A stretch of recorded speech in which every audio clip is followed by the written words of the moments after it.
Chapter 434. The northern frontier had sent troops to suppress rebels, and this year's taxes had already begun to be delivered to the imperial capital. The Black Jiao, who controlled the northern frontier, could shake hands with the divine martial emperor and make peace. It could be said that this was a happy ending for everyone. Of course, not everyone was happy. For example, the nobles in the imperial capital were worried that if Lin Yuan's new policies were successfully implemented in the northern frontier, then Lei Qiuxing would naturally have no reason to let them go. Soon, Lei Qiuxing would follow the example of the northern frontier and wield a butcher's knife against the nobles and nobles. The rebels in the northern frontier were not worried, because as the southern expedition had advanced in the past few days, dozens of rebel forces had been swallowed up by Li Zhongxing. They did not see Li Zhongxing really forcing anyone into a corner. Instead, after screening the surrendered troops, the elites were incorporated into the southern expedition and began the next phase of the journey. Therefore, many rebels in the northern frontier had lost the will to fight, and before the southern expedition came to attack, they had all surrendered to Li Zhongxing's territory. In any case, they were waiting for the Shunwu dynasty to quell the chaos before incorporating them. Now that there was an even thicker thigh to rely on, they naturally would not miss it. As for Lin Yuan's side, although Lei Qiuxing was worried that Lin Yuan would take the opportunity to control the entire northern frontier, Lei Qiuxing was not worried that Lin Yuan could cross the Wei River and threaten his imperial capital. When the rebellion was quelled, he only needed to issue an imperial edict. If Lin Yuan was not willing to hand over his territory, then he could directly label him as a rebel and punish him. When the time came, the Shunwu dynasty's troops would all come together, and this group of newly recruited soldiers would not be able to resist. Therefore, generally speaking, Lei Qiuxing fully supported Lin Yuan's decision to send troops to quell the rebellion. If one had to pick out a person who was the most unhappy, then it should be the Azure Canopy King, Lei Qiuming, who acted like a tyrant in the south. During this period of time, Lei Qiuming had not been idle. He had swallowed up the rebel armies in the south to expand his influence. In addition, he had over 300,000 regular soldiers as the backbone. Whether it was the progress of the army's training or their combat strength, they far surpassed the rebel armies. Even Lin Yuan's northern frontier army could not compare to Lei Qiuming in terms of elites. Of course, even if Lei Qiuming had a lot of troops under his command, he did not dare to casually send out over 1 million troops like Lin Yuan to quell the rebel armies around him. His main goal was to persuade them to surrender and use force as a supplement to deal with the rebel armies in the south. Although the development was slow, Lei Qiuming did not have the Northern Territory Chamber of Commerce. The Dragon Palace of the Four Seas would not give him face and allow him to open up the sea route for trade. He had so many people under him to feed and eat. Even if he did not move, it would be a huge expense. Therefore, compared to Lin Yuan, who wanted to take the opportunity to swallow up the entire northern frontier, Lei Qiuming did not think that he could take over the southern frontier. He wanted to join forces with Lin Yuan to attack the imperial capital in the northern and southern frontier, and remove the divine martial emperor from his throne. A single penny stumped a hero. This saying was most apt when it came to Lei Qiuming. However, even if he could not swallow up the entire southern frontier, it was not a problem to take the opportunity to expand his influence and territory. When the Shunwu dynasty's lobbyists came, there were no small or medium-sized rebel armies left in the southern frontier. There were only a dozen or so rebel armies left. They were all ruthless people with millions of troops. Lei Qiuming, who had a large number of regular soldiers in his army, was the strongest. Lei Qiuming had originally planned to slowly negotiate with the Shunwu dynasty to see what kind of price he could sell the foundation he had built. If the Shunwu dynasty offered too little, Lei Qiuming did not mind going one step further, and even going straight for the imperial capital. However, before Lei Qiuming could state the bottom line in his heart, the great eunuch who represented the Shunwu dynasty in front of him suddenly gave him a crazy price. Prince Qingpeng has really shot himself in the foot this time. The great eunuch Tong Guan's lips curled up slightly. His fair and clean face did not hide his smile at all. He said in a deep voice, "You are still hesitating on what price to use to close the deal. The one in the northern frontier can no longer hold back, and has begun to send troops to suppress those who do not submit. Lei Qiuming almost crushed the teacup in his hand into powder. He did not take the opportunity to respond to Tongguan's words. However, his eyes were bloodshot. It was obvious that Lei Qiuming's mood was not very calm at this moment. Therefore, the conditions that this servant previously discussed with Prince Qingpeng are no longer valid. Tongguan shrugged and said in a shrill voice, "It is not that this servant does not want to give face to Prince Qingpeng. It is just that those people in the capital have been slandering the emperor recently. They said that as long as the Black Jiao of the northern frontier takes action, the rebellion in the northern frontier will definitely be quelled. The imperial court only needs to endure for a while more before they can mobilize troops to clean up the rebels in the southern frontier. It is just an evil beast. Does it really think that it is a famous general?" Prince Qingpeng's gaze landed on Tongguan. He said with a dark face, "Just those child soldiers of the northern frontier want to quell the rebellion? It is just that those families in the northern frontier know when to stop and do not have the intention to bicker with the Black Jiao. If those families want to make a move, look at the troops of the northern frontier, and see if they will immediately turn into ashes." Speaking of this, Lei Qiuming paused and hissed, "Eunuch has been with this king for half a month. Don't you know the situation in the southern frontier? These rebels in the southern frontier are not so easy to deal with." The moment he finished speaking, Tongguan's expression froze. There was even a trace of gloominess in his eyes. The rebels in the northern frontier took advantage of the chaos, and did not have the intention of pulling down Lei Qiushing from the throne. They only wanted to take advantage of this chaotic world, to let their descendants enter the military system of the Shenwu dynasty. If they could be conferred a few more titles, it would be satisfactory. Naturally, when Lin Yuan's troops arrived, all the rebels surrendered at the sight of the wind. No one was a fool. Of course, they were not willing to use their children's lives to obtain a chance to get close to the throne. Without that foundation, even if they sat on the throne, would they be able to sit steadily? However, the southern frontier was different. The rebels in the southern frontier had their own ideas. The southern frontier of the Shenwu dynasty was coastal. Even though there were countless unknown dangers in the sea, the safe sea route that had been opened up was enough for the southern merchants of the Shenwu dynasty to trade with the three empires and various overseas powers. Although this sea route could not be compared to the northern frontier that could directly communicate with the other 6 empires, it was still a legitimate treasure bowl. The rebellion of the southern frontier was fake. The real reason was to take the opportunity to eliminate their competitors. These people were not easy to deal with. If they did not obtain enough benefits, they would not relent. Chapter 435. Azure Cape King, aren't you exaggerating a bit?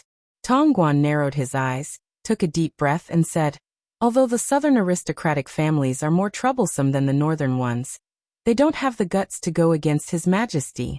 If Azure Cape King thinks that you can use the southern rebel army to advance your position in the imperial court, or even to raise bandits in Azure Cape, then you are gravely mistaken." Speaking up to this point, Tongguan raised his hand towards the upper left side, cupped his fist towards the air and said in a high-pitched voice, "A while ago, the envoys from the Blue River Empire and the Frost Mirror Empire came to our Shenwu royal capital, and asked His Majesty to give them the territories and people they had conquered. They also asked His Majesty to select a few princesses, infanta, and a group of beautiful young girls to be sent to their empires." Cold sweat began to appear on Lei Qiuming's forehead. He and Lei Qiushing were blood brothers. Ever since they were young, he had never seen through his temperamental brother. No matter how much advantage you had in your hands, as long as you wanted to use these advantages to pressure him and slowly suck his marrow, then even if his brother was beaten to a pulp, he would still bite off a piece of flesh from you. The Azure River and Frost Mirror empires didn't have the absolute advantage, but their armies could be said to be invincible. Although their armies could resist the attacks of the 2 empires, their own defensive lines were also moving back day by day. If this continued, more and more Shenwu dynasty's territories would fall, and the demands of the 2 empires would become more and more excessive. Even this couldn't make Lei Qiushing bow his head, let alone the southern rebels who were nothing in Lei Qiushing's eyes. "Eunuch, you can't say it like that. Lei Qiuming sighed and said, "This king controls the southern army like holding a piece of fat meat in his hand. No matter how you look at it, there will always be a little oil on it. That's why this king's army is well equipped and has plenty of provisions. However, have you ever thought about the fact that the other 13 rebel armies also have millions of soldiers? The various aristocratic families naturally have plenty of provisions, but where did their equipment come from?" As his voice fell, Tong Guan's face suddenly turned deathly pale. This was a deadly question. These rebels claimed that their equipment was obtained from raiding the city's armory, but these words could only deceive the common people. Although the south was close to the territory of the dragon clan of the Four Seas, the sea monsters were not interested in land and would rarely come ashore to harass them. Therefore, although there were troops stationed in the south, there were not many of them. This was also the reason why the south fell almost instantly when the Dragon Palace of the Four Seas rebelled. How many weapons and armors could there be in the armory when there weren't even many garrisons? If it were just a few million people who were fully equipped and had an abundance of rations, it would still be understandable. But those nobles in the imperial capital naturally wouldn't choose just one company to bet on. With Lin Yuan's example, everyone wanted to monopolize the profits from the sea route. This was why the tens of millions of rebels in the south looked no different from a regular army at first glance. If Lei Qiushing wanted to pursue this matter, heads would roll in the imperial capital. Even the generals in charge of military supplies in the Heavenly Inspire army would not be able to escape responsibility. The first to lose their heads would be them. Once his nephew in the Heavenly Inspire army died, there was no way Grand Secretary Xia would let a small eunuch like him off. If the Azure Cape King insisted on pursuing this matter, who knew how many of those nobles in the imperial capital would be killed? Those who survived might not have the courage to oppose Lei Qiuming, but wouldn't it be easy for them to deal with a little eunuch like him? Seeing Tong Guan's expression change, Lei Qiuming raised his hand to wipe the cold sweat on his forehead. He said in a low voice, "Don't worry, eunuch. This matter is actually easy to explain. As long as eunuch can produce evidence and push the blame of the equipment and rations to those evil cultists in the south, it will be fine. When the time comes, those nobles in the imperial capital will cheer for eunuch. Even if His Majesty wants to pursue this matter, he won't be able to use his own people as an example. Furthermore, eunuch can use this matter to form a good relationship with the nobles in the imperial capital. Won't you be able to do whatever you want in the future?" Hearing this, Tong Guan's 6 gods, who were about to lose their master, immediately returned to their positions. He looked at Lei Qiuming with a face full of hope. Seeing that the big fish had taken the bait, Lei Qiuming sneered in his heart. However, on the surface, he sighed softly and changed the topic. But no one knows whether or not the evil cultists participated in this matter. Their actions are also secretive. Before their identities are exposed, no one knows who is related to the evil cultists. Or perhaps they themselves are evil cultists. Even this king, a vassal of the south, doesn't have much confidence in finding these evil cultists. "Eunuch, can you find evidence?" As his voice fell, the hope on Tong Guan's face slowly disappeared, and was replaced by a cold smile. To be able to take on the same mission as Zhang Xiu, Tong Guan's ability and loyalty weren't inferior to Zhang Xiu's. Otherwise, Lei Qiushing wouldn't have let him persuade his own brother, who was the first to rebel, to submit to the imperial court. In the beginning, after being tricked by Lei Qiuming, Tong Guan was only slightly flustered. After all, he was only a eunuch. Whether he could accomplish anything depended on whether the emperor trusted them or not. If the crowd was agitated and the surviving nobles accused him of being a treacherous eunuch, even if Lei Qiushing knew that these nobles were taking revenge, he would still be happy to hand him over to appease the crowd's anger. His mission was originally to negotiate with King Qingpeng, but after a few words from King Qingpeng, he already felt that he was standing beside an abyss. If he wasn't careful, he would directly fall in and end up with his body smashed to pieces. But when Lei Qiuming continued speaking, Tong Guan realized that from the beginning, Lei Qiuming had never thought of helping him push the blame on the evil cult. This matter was just a matter of responsibility. It was also a territory that Lei Qiuming held in his hands to fight for benefits for himself. With him, the King Qingpeng, who controlled the southern military and politics, Not to mention that the evil cult wouldn't be honest. Even if they really didn't participate in this matter, he could still think of a way to pin the blame on the evil cult. If this matter was done well, heads would roll from the imperial capital to heads rolling in the south. It was just that the target of people's hatred would change from him, Tongguan, to King Qingpeng. However, if someone were to hold a grudge against him, he would die without a complete corpse in less than half a year. However, if someone were to hold a grudge against the Azure Canopy King, then even if those aristocratic families, nobles, and sects of the south were tied together, they could only swallow their broken teeth. In the south, if anyone was determined to go against Lei Qiuming, they would definitely be tired of living. With a wave of his hand, hundreds of thousands of regular soldiers would submit to him. Among the various tribes in the south, Lei Qiusheng's prestige wasn't as high as Lei Qiuming's. Chapter 436. 2 flowers bloomed, each representing a branch. Not to mention the scheming in the south, the northern frontier was not very peaceful either. Lin Yuan sat cross-legged in the northern frontier prince's mansion in Shunning City. His pair of different-colored eyes flashed with a cold light. Li Zhong, Luo Su, Sherdong, and Zhang Qilin sat in front of Lin Yuan on his left and right respectively. The atmosphere was very somber. Lord Dragon King, this matter is definitely not as simple as it looks. The land clearance has been pushed to the end. Even if the various aristocratic families are unwilling, they should know what is the general trend. For them to jump out at this time, either their brains are damaged, or there is a powerful force behind them. Li Zhong was the first to speak and break the silence, but his eyes fell on Sherdong. Sherdong frowned slightly and said in a deep voice, "The Association of the Demon Emperor's people are all watching the aristocratic families in the northern frontier. Recently, the aristocratic families have all closed their doors to guests and have no contact with each other. In the letters intercepted by the embroidered uniform guards, there is no mention of the land clearance at all. I can guarantee that the aristocratic families did not communicate with each other." "Then you are all useless." Li Zhong snorted and said with a gloomy face. The aristocratic families all moved in step and sent people to each new gathering place to collect large amounts of farmland, but they did not cultivate it.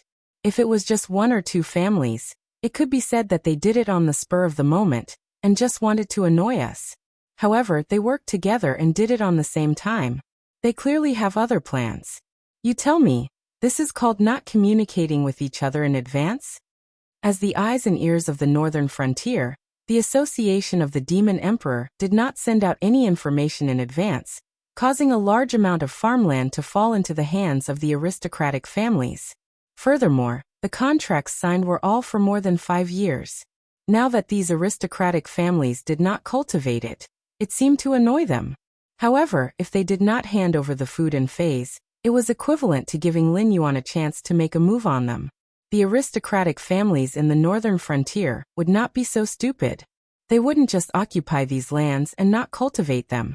When the harvest season came, they would transfer the resources from their own private storehouses to the storehouses of the various settlements on the northern frontier. If that was the case, why would the noble families do something that harmed others without benefiting themselves? Do you think they're really going to transfer supplies from their own storehouse to us? Zhang Qilin reached out and touched his chin. A cold light flashed in his eyes. He said in a cold voice, "How much land do they occupy? If they don't cultivate it, they won't get any harvest. They can't give it to us in proportion. They can only pay taxes strictly according to the standards set by Mr. Li before. I'm wondering if there's a problem with what they're going to hand in." "That's not impossible." Luo Su nodded slightly and said in a low voice, "There are field patrols everywhere. If they farm normally, they have to hand over our share after the harvest. This way, they won't have the chance to do anything." Sherdong shrugged his shoulders and smiled helplessly. "What's the point of that? Even if they hand in some shoddy old grain, it has to be something that people can eat. Year after year, it's still a huge expense. Even if the noble families on the northern frontier are rich, they won't do something like this just to disgust us, right? Aren't they afraid that we'll settle accounts later? What if it's not old grain, but problematic grain?" Luo Su tapped his fingers on the armrest of the chair and sneered. If the noble families on the northern frontier want to survive under the anger of the people, they have to rely on our protection. If they disgust us, we don't even need to deal with them. We only need to remove the ban and let the people vent their anger. They won't have any way to survive. Disgust us won't do them any good. You mean? Li Zhong suddenly stood up. A thin layer of cold sweat even seeped out of his white forehead. He asked, "Plague grain?" As soon as he said that, everyone's faces were filled with fear. Plague grain was a hidden danger that had appeared in every dynasty.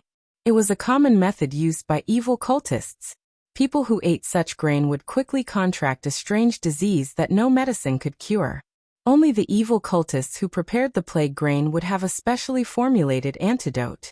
If they didn't take the antidote, they would at least die from festering all over. What was even more terrifying was that people who ate the plague grain would contract a strange disease. This disease was very contagious. In addition, the plague grain itself was also very infectious to other grains.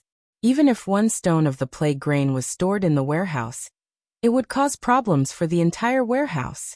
Although the 7 dynasties knew about the existence of the plague grain, they didn't have a solution so far. They could only strictly inspect the grain stored in the warehouse. Moreover, after the plague grain problem broke out, the dynasties didn't dare to publicize it. After all, if they couldn't solve the problem, revealing the existence of the plague grain would only make the people panic. It would make the evil cultists even more arrogant and give them a chance to recruit believers. It should be like this. Li Zhong's face was filled with anger. He growled. The aristocratic families are like this. Even if they have someone behind them, they don't have the guts to go against us directly. Therefore, their plan should be to use the plague grain to throw the entire northern frontier into chaos. At that time, whether it's disaster relief or searching for the antidote, we won't have time to take care of them. Only then will they be able to reap the benefits they want.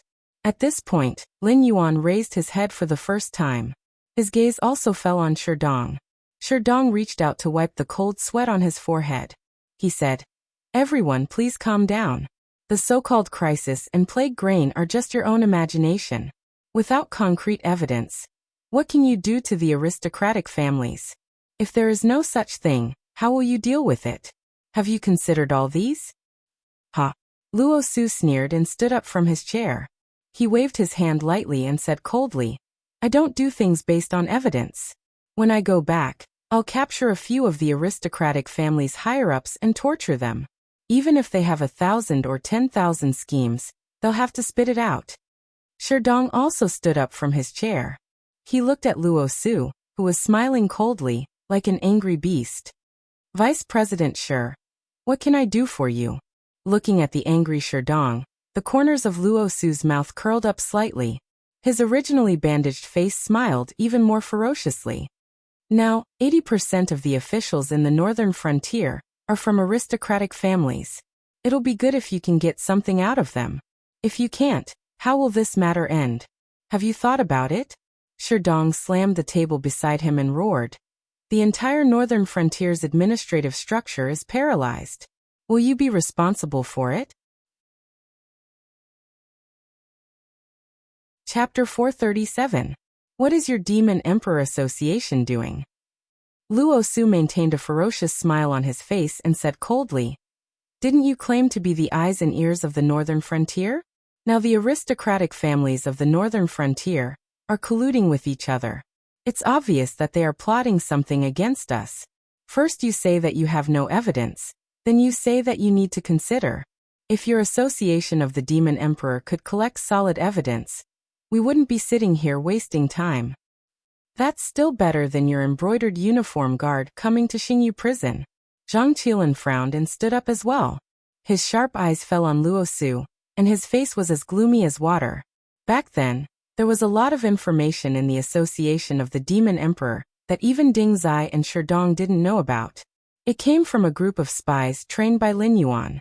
With the establishment of the embroidered uniform guard, most of these excellent spies broke away from the association of the Demon Emperor and made Luo Su the commander-in-chief.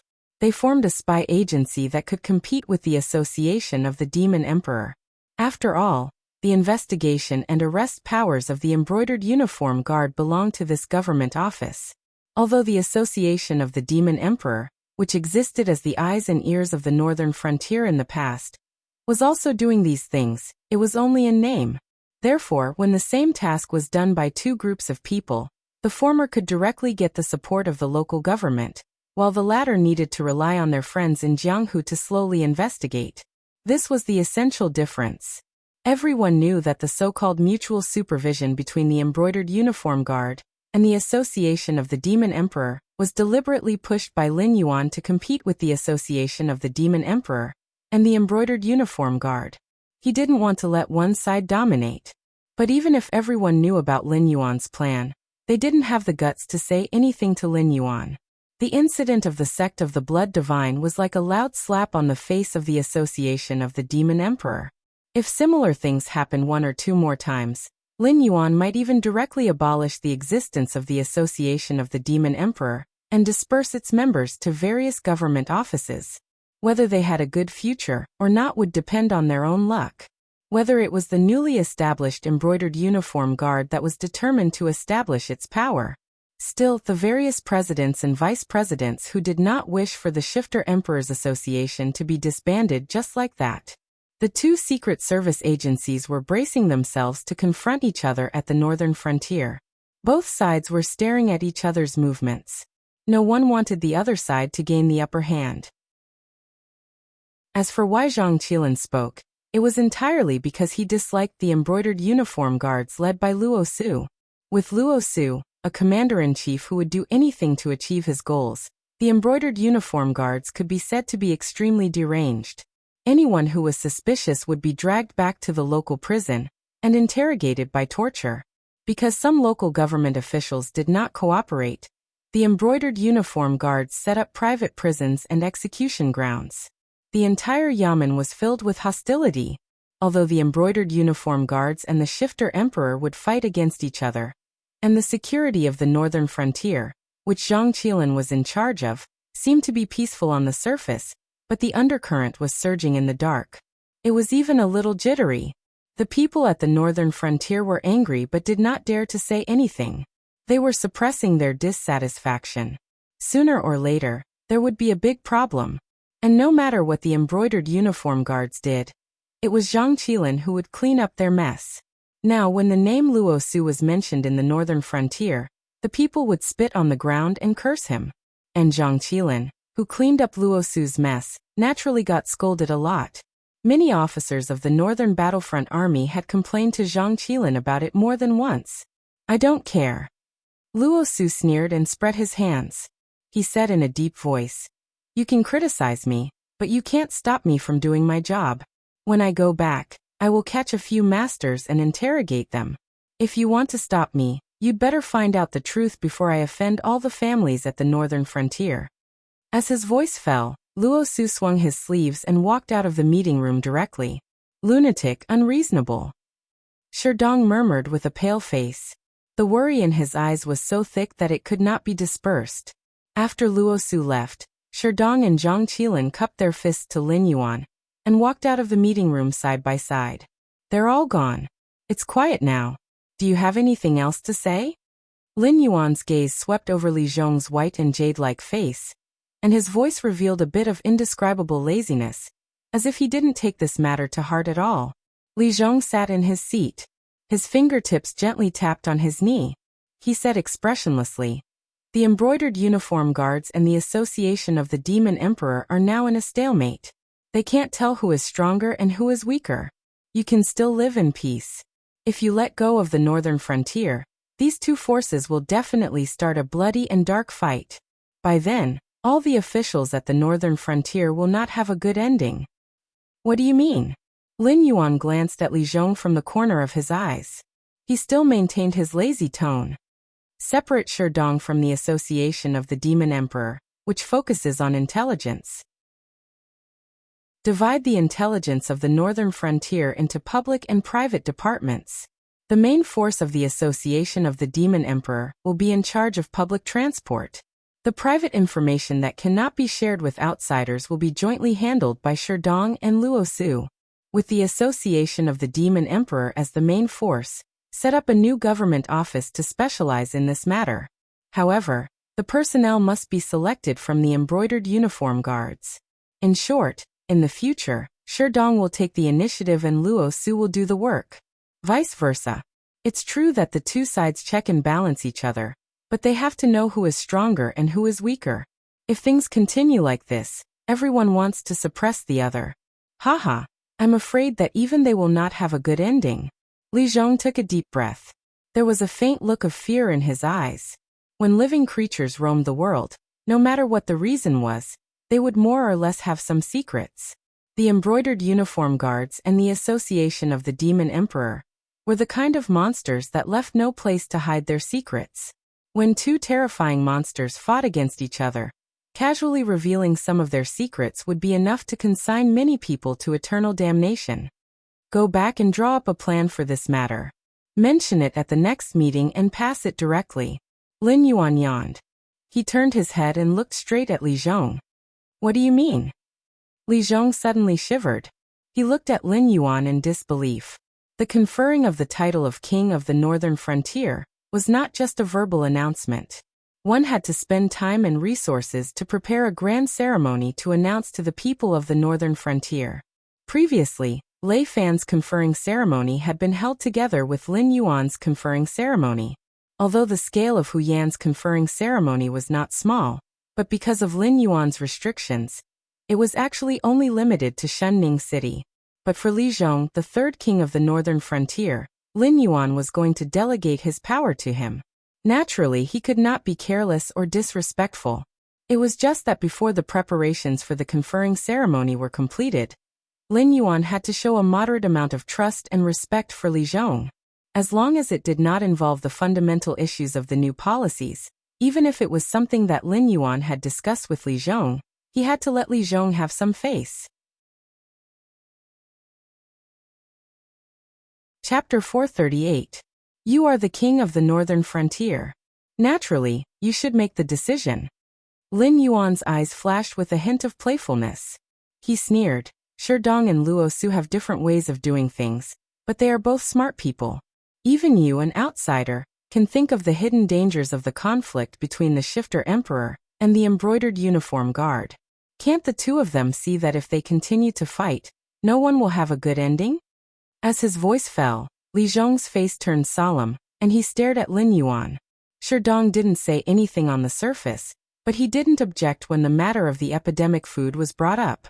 He didn't mean to say that he wouldn't do it, but to remind you, the king of the northern frontier, that you should draw up a plan to appease the northern frontier aristocratic families.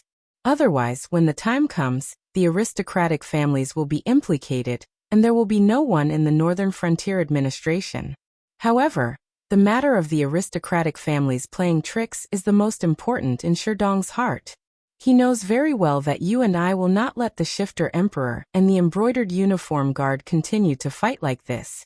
There will definitely be a distinction between him and Luo Su. Then, this task that can affect the entire northern frontier is the best opportunity for them to prove their abilities. Whoever does this well may become the new head of the secret agents in the northern frontier. Therefore, Sherdong said that the aristocratic families didn't make any moves, but after noticing that something was wrong, his people must be investigating this matter. As for Luo Su, I have never seen such a scheming person in my life. If he doesn't work for me, I must get rid of him as soon as possible. In terms of strategy, he is not as good as you. In terms of military strategy, he is not as good as Li Zhongsheng. In terms of governance, he is not as good as Zhang Qilin. Even in terms of investigation and arrest, he is not as good as Sherdong when he just started. Now he seems to be unreasonable, ruthless, and unscrupulous in his actions, causing complaints in the northern frontier. Even among his colleagues he is not liked. But isn't this just him tarnishing his own reputation? The playfulness in Lin Yuan's eyes deepened. He sneered. Luo Su is cursed because of his way of doing things. Isn't this what he wants? What he wanted to show me was this version of himself. Right now, Luo Su only has the position of governor of the embroidered uniform guard to protect his own safety. It would be easy for me to deal with him. If he doesn't listen, I only need to remove him from his position. In less than 3 days, Luo Su will definitely die a tragic death. The serious expression on Li Zhong's face turned into one of horror, and his eyes even revealed some palpitations. No matter how good Luo Su was at investigating and arresting, he had a thorough grasp of the thoughts of those in power. Luo Su was now living a prestigious life, relying on Lin Yuan's protection. Once he lost Lin Yuan's favor, he would immediately be reduced to a pile of bones in the grave. For those in power, Luo Su was a competent and easy-to-control ruthless official. No one would dislike him. But there are two sides to everything. Luo Su was able to betray Lei Fan in the past, and in the future, he would be able to betray me. Aren't the aristocratic families of the northern frontier also relying on our protection to survive? Now that they are playing with schemes and plots, they are not showing any mercy. So Luo Su may seem easy to deal with, but when you really get into a fight, you will find that this fellow is a hedgehog full of thorns. The slightest carelessness and he will prick your hand full of blood. Speaking up to here, Lin Yuan suddenly opened his mouth and laughed silently. He said sarcastically, Sherdong and Luo Su may not be loyal. It still depends on how you, the king of the northern frontier, are able to wield these two double-edged swords. Anyway, this is not a problem that I should be worrying about. You can slowly grind it out. Your student understands. Li Zhong laughed bitterly and clasped his fists towards Lin Yuan. Working under this black jiao, it could be said that there were surprises everywhere. It was true that the authority of the northern frontier king was given to him.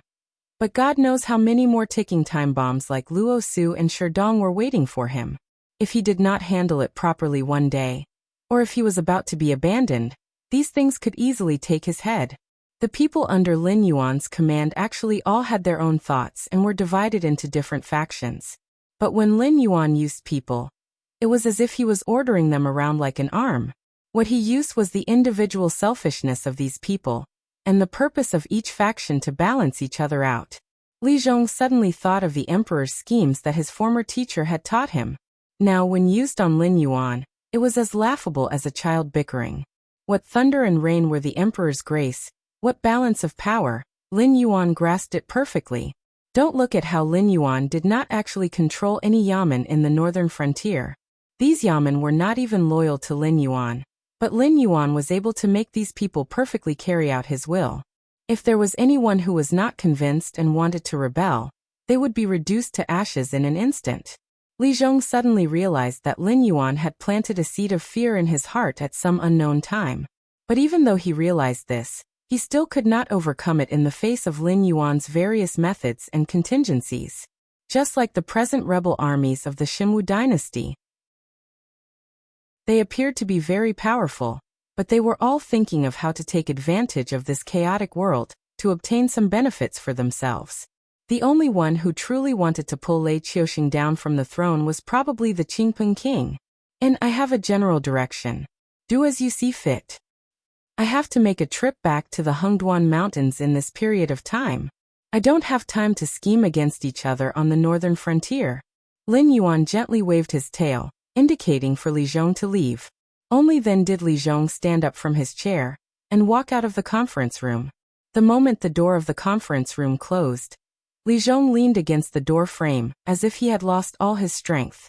His chest rose and fell violently, and his mouth and nose panted heavily. His forehead was covered in sweat. He knew very well that Lin Yuan might not have returned to the Hengduan Mountains because he had something to do. It was just that as long as Lin Yuan was in charge of the northern frontier, the northern frontier would not be in chaos. He was like a stabilizing needle, firmly suppressing those with ulterior motives and not daring to appear. Once Lin Yuan left the northern frontier, these invisible undercurrents would instantly turn into stormy waves that smashed onto them. The slightest bit of carelessness would result in their bodies being smashed to pieces. Similarly, Lin Yuan gave them a general direction before leaving. If they did their job well, Lin Yuan would naturally not appear. But if they did not do their job well, Lin Yuan could return with the general momentum and stabilize the northern frontier in one fell swoop. He would catch all those who jumped out and at the same time, reshuffle the current situation of the aristocratic families in the northern frontier. Advance and retreat appropriately without any flaws. This was Lin Yuan's path. All the reforms and adventures did not fall behind, but all the risks fell on their heads. As long as Lin Yuan still appeared on the northern frontier, it meant that the northern frontier could still be saved, and Lin Yuan would definitely be the victorious party. Chapter 439. The next day, early in the morning, in the newly built Anhan city on the northern frontier, Luo Su, dressed in a bluish-white robe and a black cloak embroidered with a dragon on the back, sat upright outside the yamen of the embroidered uniform guard. Behind him, embroidered uniform guards in red flying fish robes, blue kirin robes, and yellow bullfighting robes poured out of the wide-open door, their bright steel sabers gleaming coldly under the light of dawn. Horses galloped through the streets. Some of them were dragging well-dressed, fat people back to the embroidered uniform guard's office, while others were throwing naked people with disheveled hair out of the office. Although it was almost summer, the temperature was not too high. The northern frontier was known for its bitter cold, and the climate was naturally not as warm as the south. Although these naked people all had cultivation, their limbs and bones were controlled by special metal shackles, and their zhenqi and gangqi could only be trapped in their dantian. Not only could they not dispel the chill, but they also made their chests and abdomens feel suffocated. You are all people of repute. Not to mention in this small Anhan city, even in the northern frontier, your names can be said to reverberate like thunder. Why do you want to fight to the death with this commander-in-chief, just because of a moment of anger? In a while, this street will be full of people. You certainly don't want to kneel here naked and be surrounded by people, do you? Luo Su gently patted the saber at his waist, his bandaged face full of a sinister smile, and said in a cold voice, "If you can't stand this hardship, you can tell this commander-in-chief. You only need to tell me 3 secrets, and this commander-in-chief will respectfully send you away. Another day, I will personally prepare a generous gift to apologize to you. How about it?" In Luo Su's view, although the aristocratic families were awe-inspiring, they had a fatal weakness: face. These naked people were naturally not ordinary people who had committed any major or important crimes, but the heads of aristocratic families within the sphere of influence of Luo Su's embroidered uniform guard and other lackeys. 3 secrets in exchange for not making a fool of themselves seemed like a loss, but Luo Su believed that there were plenty of people who would be willing to cooperate with him. As the old saying went, the aristocratic families of the northern frontier had multiplied and lived for many years, and any 2 of their children could be related. The aristocratic families were no strangers to each other's dirty affairs. Not to mention 3 secrets, they could even tell 30 secrets at their fingertips. But the situation now was special. The aristocratic families had to be of the same breadth and branch in order to stand as an equal with the northern frontier prince's mansion. At this time, for the sake of face, if they flirted with the northern frontier's lackeys, they would certainly not end. Of course, to say that they stood as an equal was to flatter themselves. Although the people of the northern frontier had blamed the aristocratic families for the land confiscation, the northern frontier prince's mansion did not want to exterminate the aristocratic families, so it had been quietly downplaying the matter. Although the aristocratic families of the northern frontier were still hated by the people, it was not to the extent that they could not even leave the house like before. After 5 breaths of silence, seeing that no one spoke, the sinister smile on Luo Su's face stiffened slightly, and he said with a gloomy face, "It seems that none of the heads of the aristocratic families have anything to say. Okay, then we'll see you in the afternoon." As his voice fell, Luo Su stood up from the armchair, turned and walked back into the yamen of the embroidered uniform guard.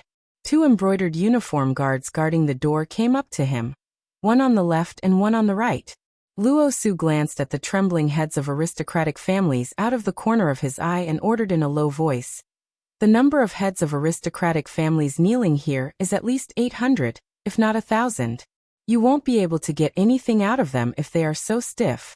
After another incense stick of time, if they are still unwilling to tell me the secrets I want to hear, you will separate them and take them to various markets, city gates, commercial streets and other crowded places. At that time, there will definitely be people who will beg for mercy because of their face. Separate them and bring them to see me." "Yes. The two embroidered uniform guards cupped their fists at Luo Su and responded in a low voice. Half an hour later, Luo Su sat in the lobby of the embroidered uniform guard yamen, and a fair-skinned fat man wrapped in a messy cloth robe was brought up. Narrowing his eyes and looking at the other party for a long time, Luo Su saw some clues from the unkempt face. He sneered and said, "Isn't this the rich merchant of Anhan City, Master Wang? How did you end up like this after I didn't see you for a while?" Master Wang secretly snorted in his heart, but on the surface he smiled apologetically.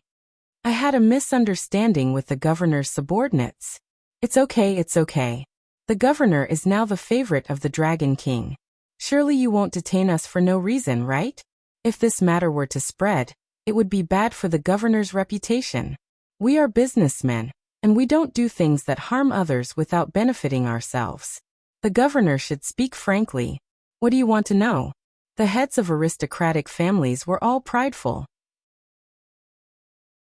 When they heard that the embroidered uniform guard was going to take them to crowded places like the market, city gates, commercial streets and so on, they were naturally unwilling.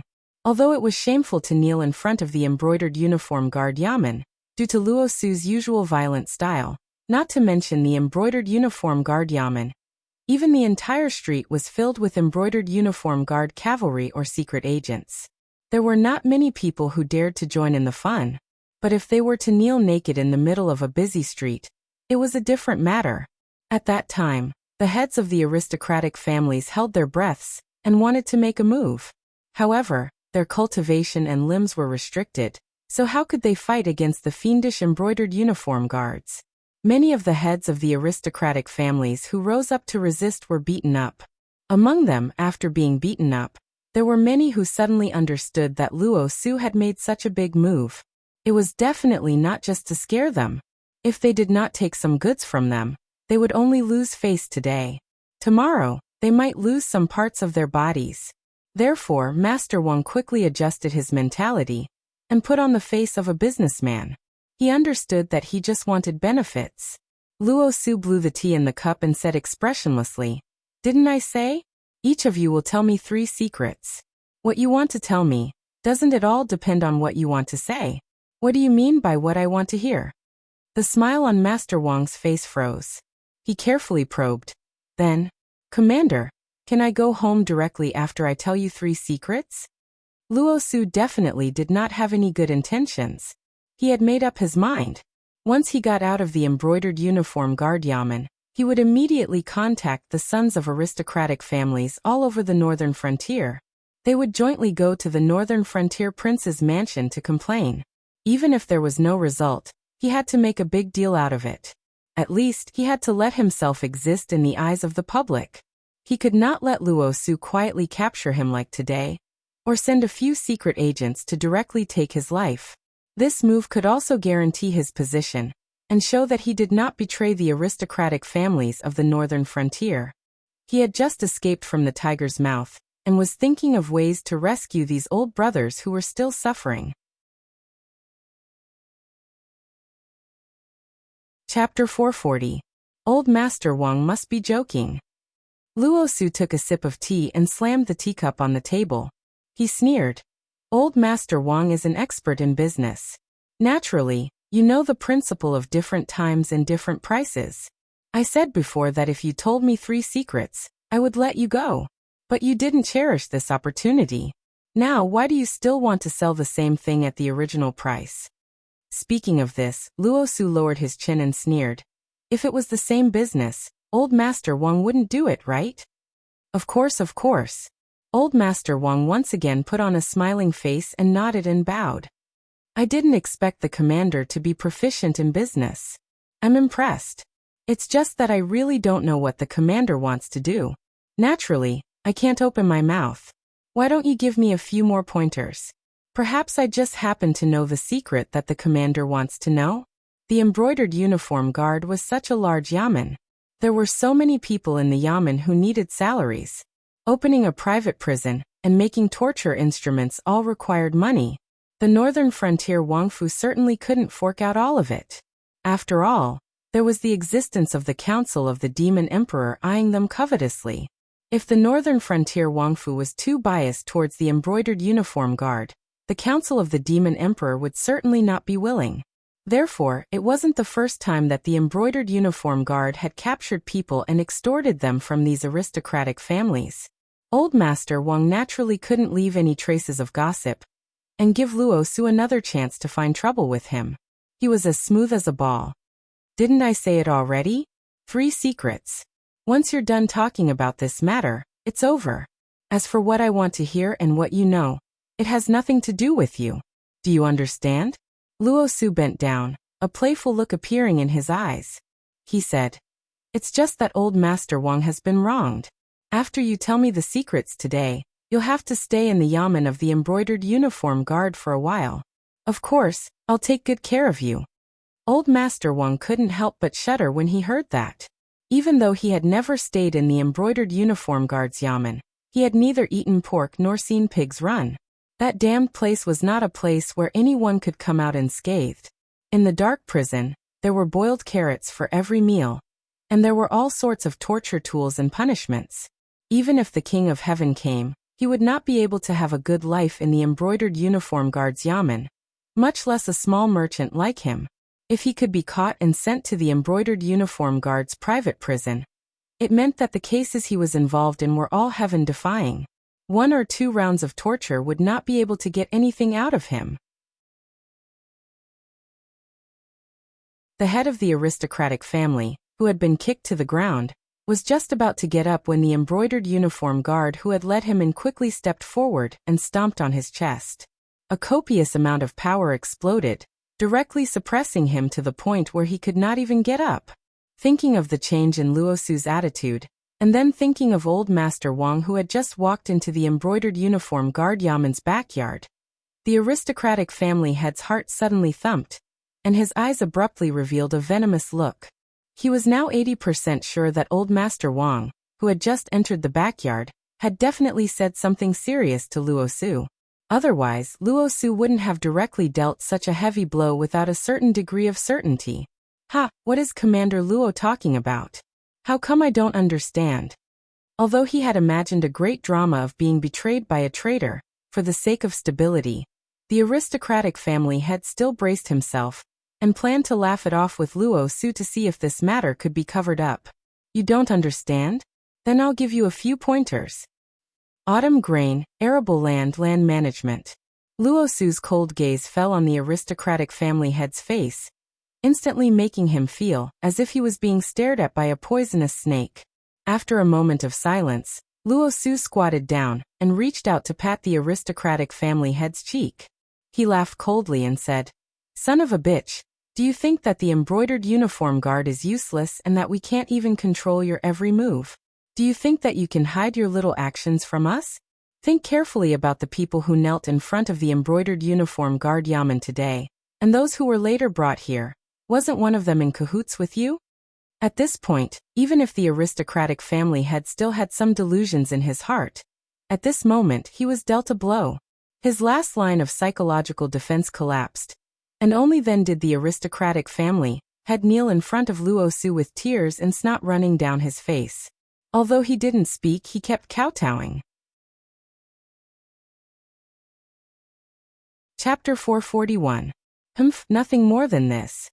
Luo Su sneered and muttered after his subordinates brought away the weeping master of the aristocratic family, who confessed all his crimes. The disdain in his eyes grew stronger. Everyone was afraid of the aristocratic families.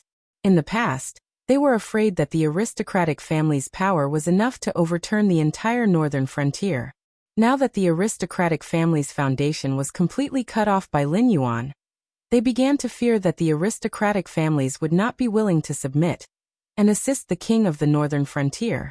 They were worried that any excessive action would stimulate the aristocratic families to stake everything on a single throw, causing the northern frontier to fall from a paradise to a living hell. However, there was an exception. It was not him, Luo Su. It was Lin Yuan. Although Mo Luo, who was by Lin Yuan's side, could suppress the pain of the purgatory flame, it did not eliminate it. Mo Luo still had to constantly guard against the invasion of the purgatory demon beasts in the Stoneclaw forest. Therefore, Luo Su still had to endure the pain of the purgatory flame most of the time. Every day and night was a kind of torture for him. However, Luo Su was not willing to die just like that. Therefore, Luo Su treated Lin Yuan and Mo Luo as medicine to delay the arrival of his death, allowing him to make a career out of this crippled body of his. All of Luo Su's crazy actions and unscrupulous means were all under Lin Yuan's tacit consent, and even instructions. The aristocratic family's descendants worked as officials in the northern frontier prince's mansion. Once they became disloyal, it would indeed cause problems in the administration of the northern frontier. However, Lin Yuan was not afraid of these problems. These people were willing to serve the northern frontier honestly. Naturally, they could guarantee themselves and their descendants glory, splendor, and wealth. However, once they became disloyal, even if the Northern Frontier Army and the Southern Expedition Army stood on their side, they would still be like ants. What was behind Lin Yuan's back? It was the Hengduan mountain range. It was the demon beast imperial court. Even if the northern frontier was in turmoil, as long as Lin Yuan nodded his head, the demonic beasts would have nothing to worry about, and they could slaughter the entire northern frontier in an instant. A human army without sturdy city equipment was so vulnerable in the eyes of the demonic beasts. Even if they could not take down the human army once or twice, the demonic beasts, whose reproductive ability far exceeded that of human beings, would sooner or later slaughter all the rebels. After killing all these people, would there be no more officials at the northern frontier? That might not be the case. The Northern Frontier Prince's Mansion was no longer a puppet organization under the control of Lei Fan and Hu Yan. With Li Zhong, the poor Confucian who had single-handedly plotted the calamity of the aristocratic families, there was no longer a day for those capable officials of commoner origin to make a name for themselves. Even if these people were unable to influence the entire northern frontier, but with the establishment of the Northern Frontier Academy, in 3, 5, 10 years, Lin Yuan would only have to worry about not having enough official positions in his hands, not having no one to use. Without destruction, there can be no construction, and only after chaos can there be governance. This was something that Lin Yuan had personally told Luo Su. If not for Lin Yuan's tacit approval, how could these demonic beasts that had been separated from the Demon Emperor Association be able to steadily gain the upper hand under the suppression of the various officials and aristocratic families, forcing Sherdong and Zhang Qilin to band together for protection? The change of authority in the northern frontier was very fast. In less than half a year, just the northern frontier king alone had changed 3 times, not to mention the other positions. This was because Lin Yuan was very clear that other than Li Zhong, who was from a poor family, Gao Buzhen, who was ostracized by others, and Yan Xingqi, who was filled with resentment towards Lei Qiusheng, no one else would submit to him, a demonic beast. Now the northern frontier seemed to be as stable as Mount Tai, but in reality, there were many different factions, and everyone had their own plans. Under such circumstances, not many people could bear Lin Yuan's trust, and not many people could withstand Lin Yuan's test. Therefore, purges and changes became the main channel for the officials in the northern frontier. A batch of disobedient people would be replaced. Over time, Lin Yuan's subordinates were all from poor families, and could at least guarantee the most basic loyalty. At that time, whether it was the Shimwu dynasty, the northern frontier aristocratic families, or even the other 6 great empires, they could forget about meddling in the northern frontier. And at that time, Lin Yuan would be able to completely stabilize his position as the king of the northern frontier. Like Li Zhong, Luo Su was also very clear about his position. He was a dog that Lin Yuan raised. Whoever Lin Yuan told him to bite, he had to bite. Even without Lin Yuan's instructions, he had to monitor the entire northern frontier and collect evidence of everyone's crimes in case of an emergency. At the same time, he had to incite conflict between the various factions to maintain the main theme of the northern frontier's internal strife. If he wasn't willing to be an obedient dog, the pain of the purgatory flames burning his heart could turn him into a vicious madman at any time. What iron-willed and iron-blooded loyalty! Nothing was worth mentioning in the face of true pain. If he was unwilling to be a dog, then this was the only path to death. With the example of Lord Wang and the second head of the aristocratic family, Luo Su very quickly prepared the heads of aristocratic families who could not bear the shame, and ran to him to beg for mercy. Confessions were signed and stamped, and embroidered uniform guards galloped out of the yamen. One after another, the warehouses and houses of the northern frontier aristocratic families that stored the epidemic food were seized. One after another, influential figures of the northern frontier were thrown off their horses. After all this was done, Luo Su let out a long breath. He sorted out the confessions and evidence in his hands, and put them all into a black handbag. Then he walked out of the embroidered uniform guard yamen, and strode toward the gates of Anhan City. 4 hours later, Li Zhong, who was sitting in the Wang Mansion in Beijing, received the official documents sent by the embroidered uniform guard yamen. After carefully reading the confessions and evidence, he let out a long breath and leaned weakly on the chair. He stared coldly at the messenger of the embroidered uniform guard standing in front of his desk. After a moment of silence, he frowned and said, "Your commander-in-chief did not extort confessions from these aristocratic family heads by torture, right?" Although everyone knew that the yamen of the embroidered uniform guard and the prison of the Association of the Demon Emperor were not places to reason, as long as one was arrested for committing a crime and came out intact, it meant that one had betrayed one's original companions and confessed everything that one knew. Even if one were to fabricate something out of nothing, it was not a rare thing in this kind of unreasonable yamen. However, it was clearly written in the laws of the northern region that anyone who was arrested and sent to prison had to be in the same state as they were before they were arrested, regardless of whether they suffered external or internal injuries. When the higher officials interrogated them, they could request that their previous testimony be overturned, and that their confessions had been coerced into confessions by the yamen. Although it was true that Luo Su had seized a lot of epidemic food and warehouses, once the aristocratic family heads overturned their testimony, it was bound to turn this matter into a struggle between the aristocratic families of the northern frontier and the northern frontier Wang Mansion. As time went by, any unforeseen event could happen. Therefore, even though he was sure that Luo Su was not a person without a plan, Li Zhong was still worried and asked.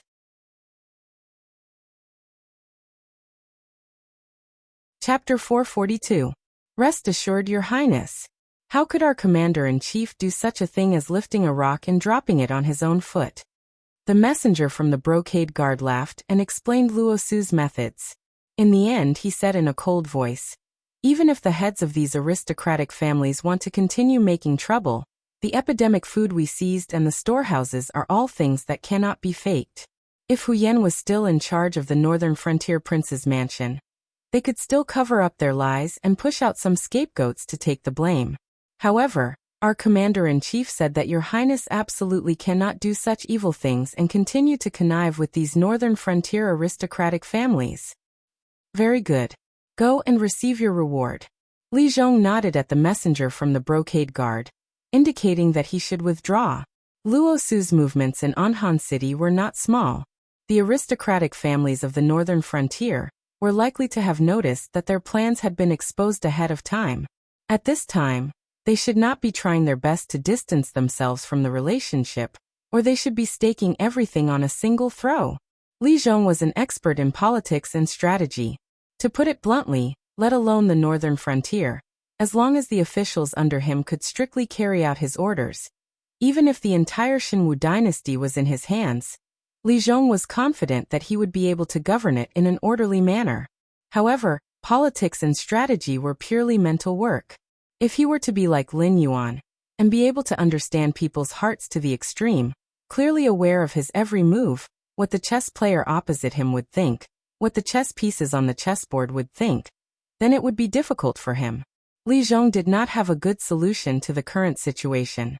He could only hope that the aristocratic families of the northern frontier would know that their plans had been exposed, and would do their best to distance themselves from the relationship. With the supervision of the brocade guard and the council of the Demon Emperor, these epidemic food could not be transported to other places. Therefore, the aristocratic families of the northern frontier could only think of ways to destroy the epidemic food stored in their own homes. Without these life-threatening things, the two sides could slowly wrestle with each other.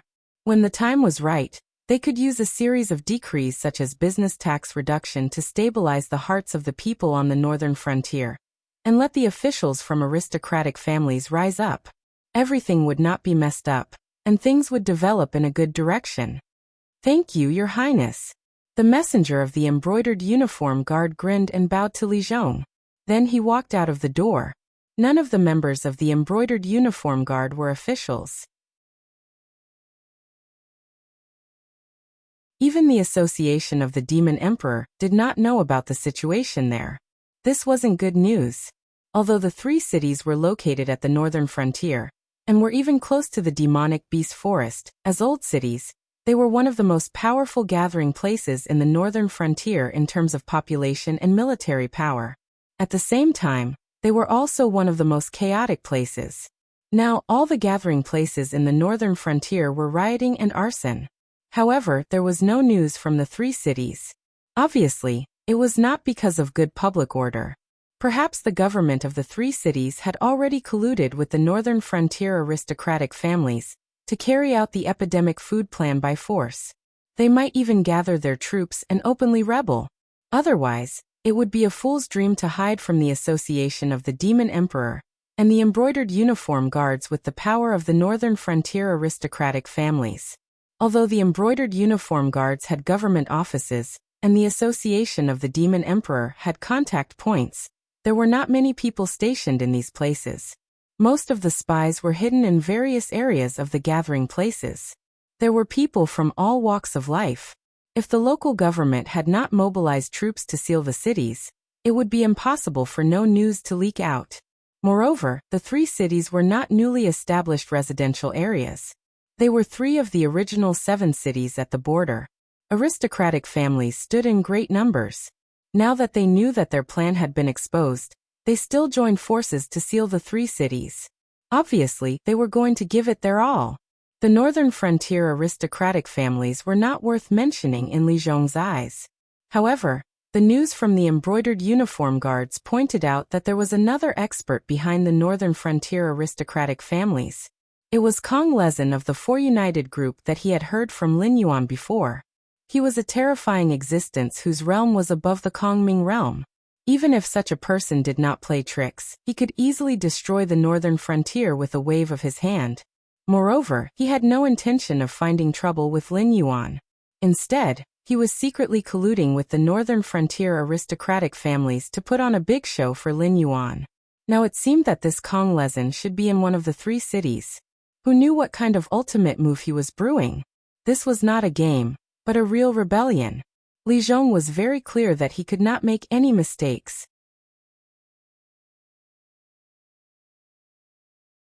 Chapter 443.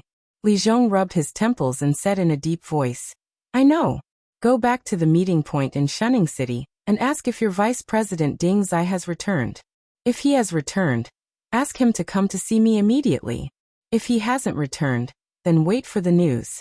When he returns, ask him to come to see me. There must be no delay." Since Lin Yuan had let Li Zhong know about the hidden dangers, he naturally had to give him a solution. Ding Zai, whose cultivation had suddenly skyrocketed, came from a force that was not weaker than the 4 United gang behind Kong Lezin.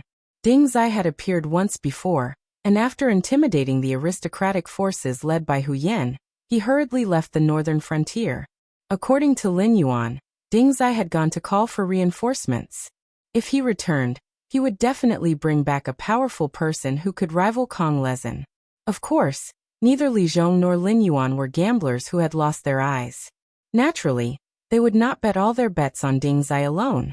Before leaving the northern frontier, Lin Yuan had specially instructed that if Ding Zai had not returned by the time Kong Lezin made trouble, or if he had not invited a powerful person who could contend against Kong Lezin, he had to personally go to the mountain gate of the Blood Divine sect and invite Yang Qinglin, who had been deliberately weakened by Lin Yuan, but had always been guarding the Blood Divine sect.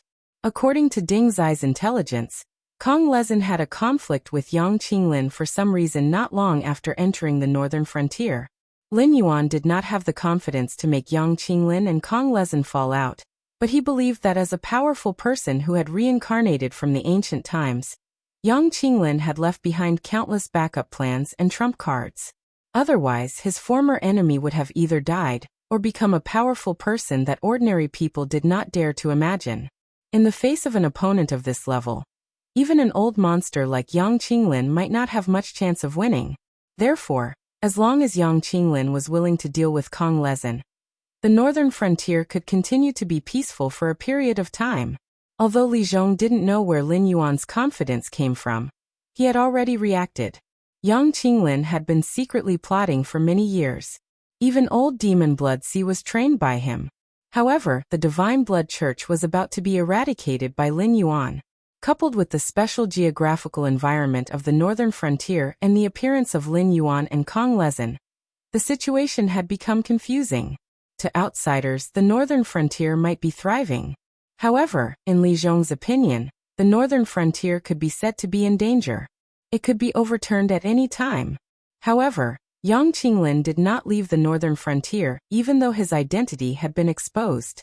This meant two things. First of all, Yang Qinglin still had certain demands in the northern frontier. Before he achieved what he wanted to do, he would not leave. Second, the backup plan that Yang Qinglin had prepared before his reincarnation was in the northern frontier. Furthermore, these things gave him confidence that he could at least protect himself. Although Li Zhong knew that Yang Qinglin, a reincarnated demon, was coveting the northern frontier and most likely did not have good intentions, Kong Lezin wanted to overturn the entire northern frontier and turn the northern frontier into a living hell. In comparison, Yang Qinglin could slowly negotiate.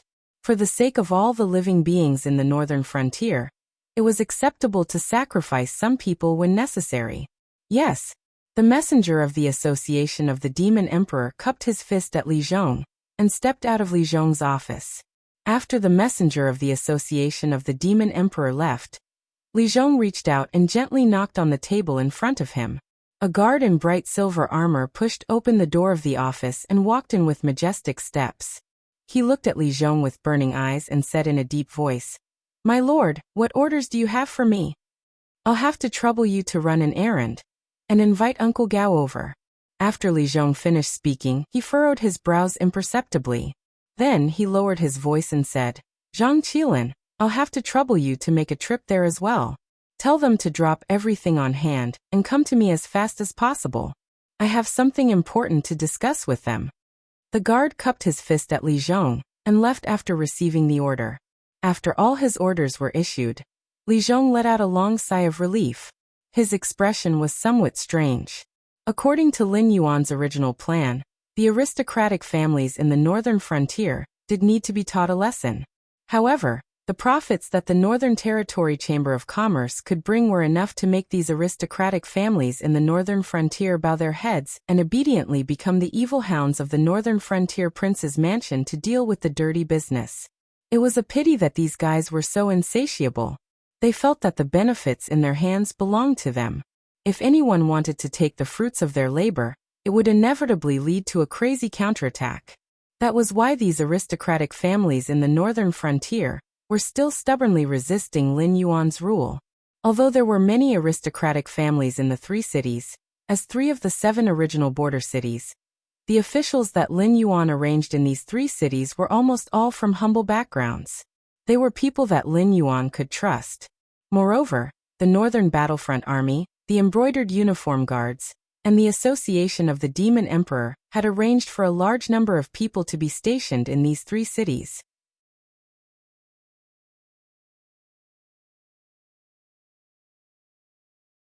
Chapter 444. South of Shunning City, there was a plain 150,000 li away. Li Zhongxing's camp. Li Zhongxing, who received the secret report from his bodyguard, rubbed his swollen temples. His face changed several times, and he said in a deep voice, "What is the purpose of sending this news to me? I was ordered to fight against the rebels in the north, but I didn't say that I have to deal with the internal troubles of the northern frontier." The guard's eyes flickered. He reached out to stroke his beard and said with a smile, "Marshal, you're wrong. Now that the scale of the Southern Expedition Army has reached 5 million soldiers, There won't be any rebel army that dares to take advantage of this opportunity to cause trouble within 1,000,000 miles of the northern region. Marshal, you can let your men continue to suppress these rebels. But now that the northern frontier is in chaos, why don't you lead a side division to reinforce the northern frontier? Speaking of this, the bodyguard's eyes turned cold. He said in a deep voice, "This is our best chance." Originally, the southern expedition from the northern frontier had 3 million soldiers. After this period of expeditions, it was estimated that only 600,000 soldiers were left. Now, the main force of the southern expedition was selected from the rebels.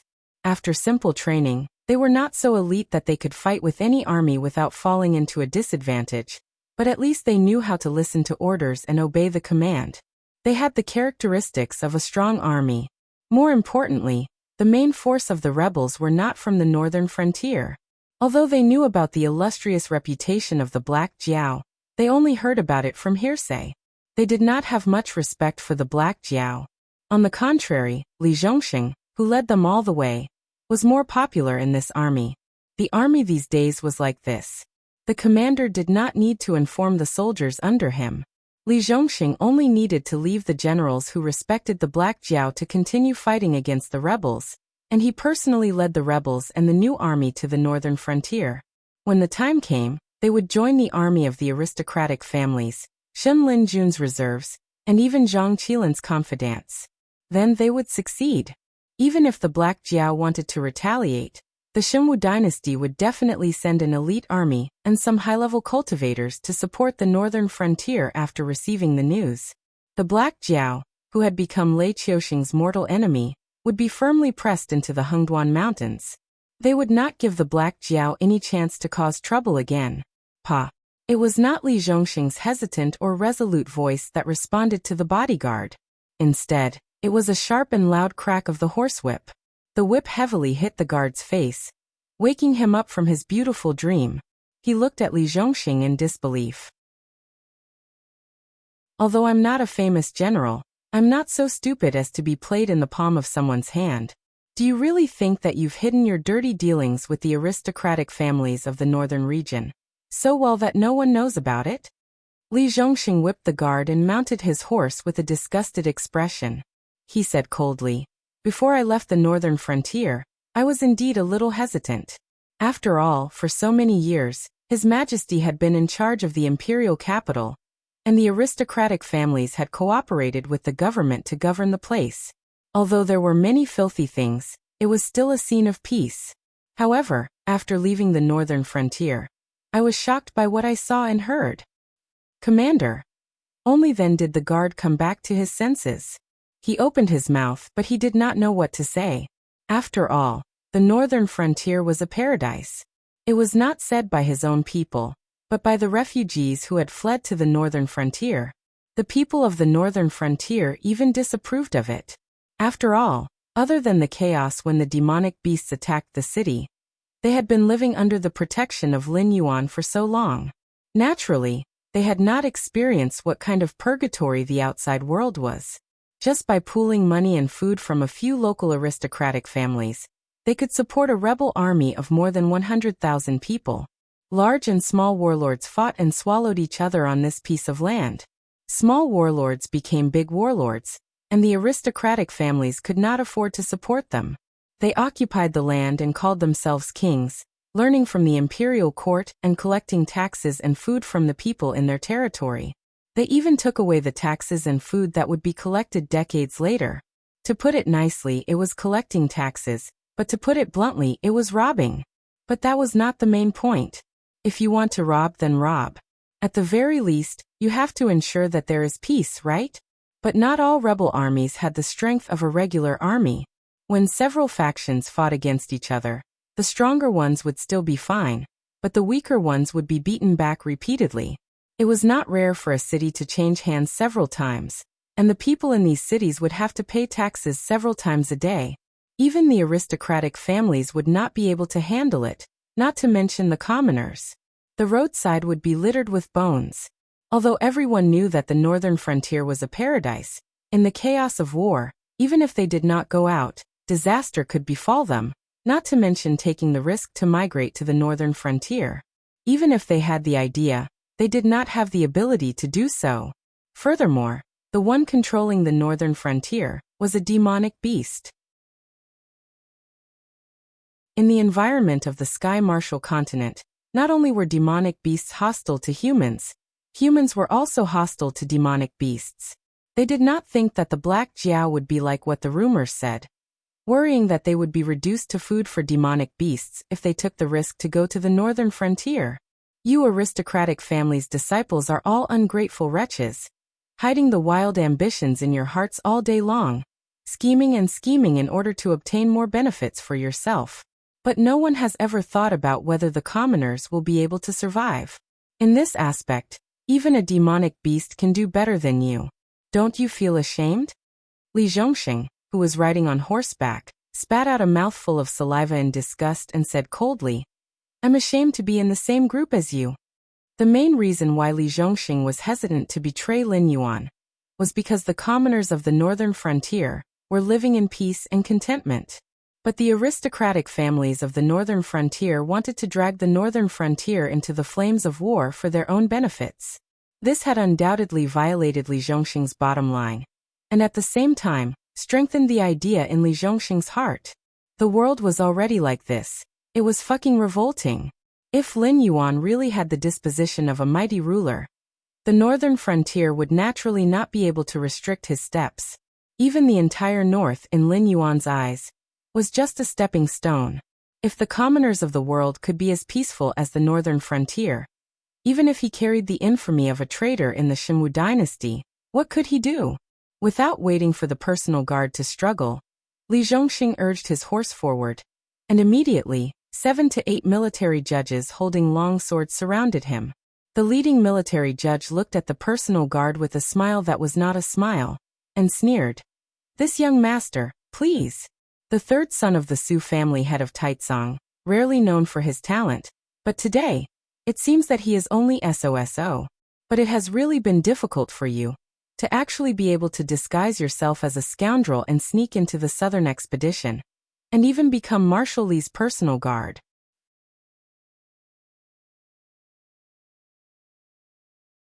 Chapter 445. At this point, the military judge took 2 steps forward and pierced third young Master Su's abdomen with his saber. He then took 2 steps closer and said in a low voice, "My commander-in-chief asked me to thank third young Master Su on his behalf. If it weren't for you, Commander Li might really have sided with the Shenwu dynasty." Third young Master Su's pupils shrank to the size of needles. Now that things had come to this, how could he not know that he had been schemed against? In the entire northern frontier, the only person who could be called commander-in-chief was Luo Su, who had single-handedly suppressed the aristocratic families of the northern frontier and the association of the Demon Emperor. His identity had probably been thoroughly investigated by the spies of the embroidered uniform guard before he had entered the southern expedition. Even the troubles he had encountered when he had been promoted had been dealt with by the embroidered uniform guard in secret. Their goal had been to persuade Li Zhongxing to attack the northern frontier's prince's mansion and provoke Li Zhongxing's anger and rebellious mentality. Third young Master Su was just about to speak when the military judge covered his mouth with one hand. The other hand that was holding the saber suddenly twisted and opened a huge bloody hole in third young Master Su's abdomen. Fresh blood spurted out and splattered all over his body. The military judge did not relax at all. The two of them maintained this position until third young Master Su's eyes dimmed, and his body became slightly stiff. Only then did the military judge withdraw his saber and retreat.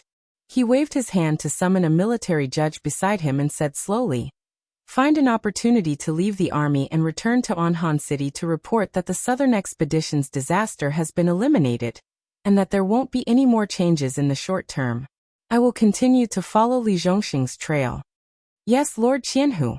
The military judge who was summoned had a solemn expression, and replied in a low voice.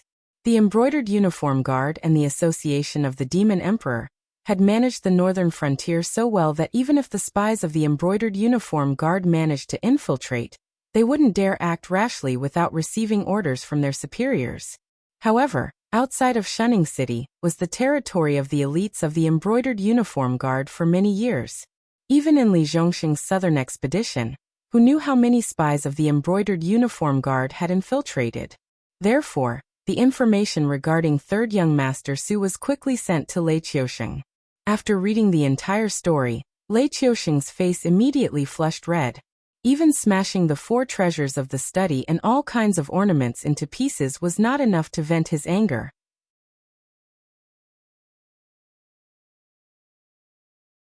This humble one does not believe that the profits that the Northern Territory Chamber of Commerce brings to them can't compare to the few pieces of land in their hands. However, what is their choice? They still choose to play petty tricks. They even did not hesitate to overturn the northern frontier in hopes of driving out the Black Jiao and its northern frontier king. They want the northern frontier to return to its former state. This clearly shows that they have not given up on their desire to be a subject. Without land, no matter how much money they had, they might not be able to buy enough food during a rebellion. If there was another time of chaos, the aristocratic families would not be able to support an army. They would not be able to wantonly wipe out their enemies like they were today and use the simplest and most brutal methods to obtain profits. However, if one were to talk about profits, the income that the few pieces of land in the northern frontier could bring in a year was not even 1/10,000th of what the Northern Territory Chamber of Commerce could bring in. The Northern Territory Chamber of Commerce was not to be underestimated. As the only profitable project that Lin Yuan had at hand, the Northern Territory Chamber of Commerce could afford to pay the salaries of all the officials in the northern frontier, and the replacement of the soldiers' equipment. Even the reform of the northern frontier, and the establishment of new colonies were all provided by the Northern Territory Chamber of Commerce. Furthermore, even after being squeezed to this extent, the Northern Territory Chamber of Commerce still had the ability to provide for the northern frontier aristocratic families. There was almost no business in the world that was more profitable than the Northern Territory Chamber of Commerce. When ordinary people saw the northern frontier aristocratic families rebelling, they might just think that they were going all out and were unable to swallow the anger of being suppressed. However, in the eyes of a wise ruler like Lei Qiusheng, it was obvious that the northern frontier aristocratic families did not want to lose the provisions that were provided to their private armies every year in preparation for a time of chaos. Lin Yuan's point of view was similar to Lei Qiusheng's. In fact, Lin Yuan was even angrier.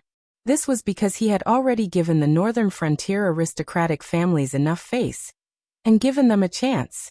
However, now they did not even talk about profits.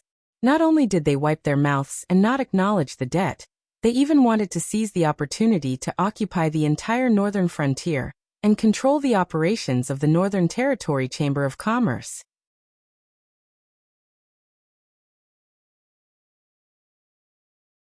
Chapter 446. Your Majesty, anger will not solve the problem. On the contrary, it will make you lose your rationality and make things even more troublesome.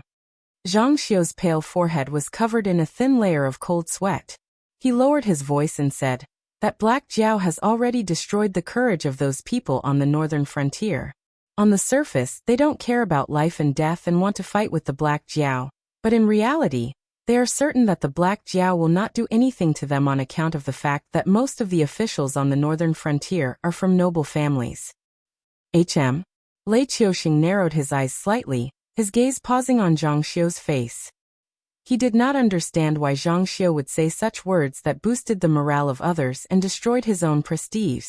Even if he was the nominal ruler of the northern frontier, and could not tolerate a monster overstepping his control of the northern frontier, Lei Qiusheng could not tolerate the fact that these noble families were not loyal to him.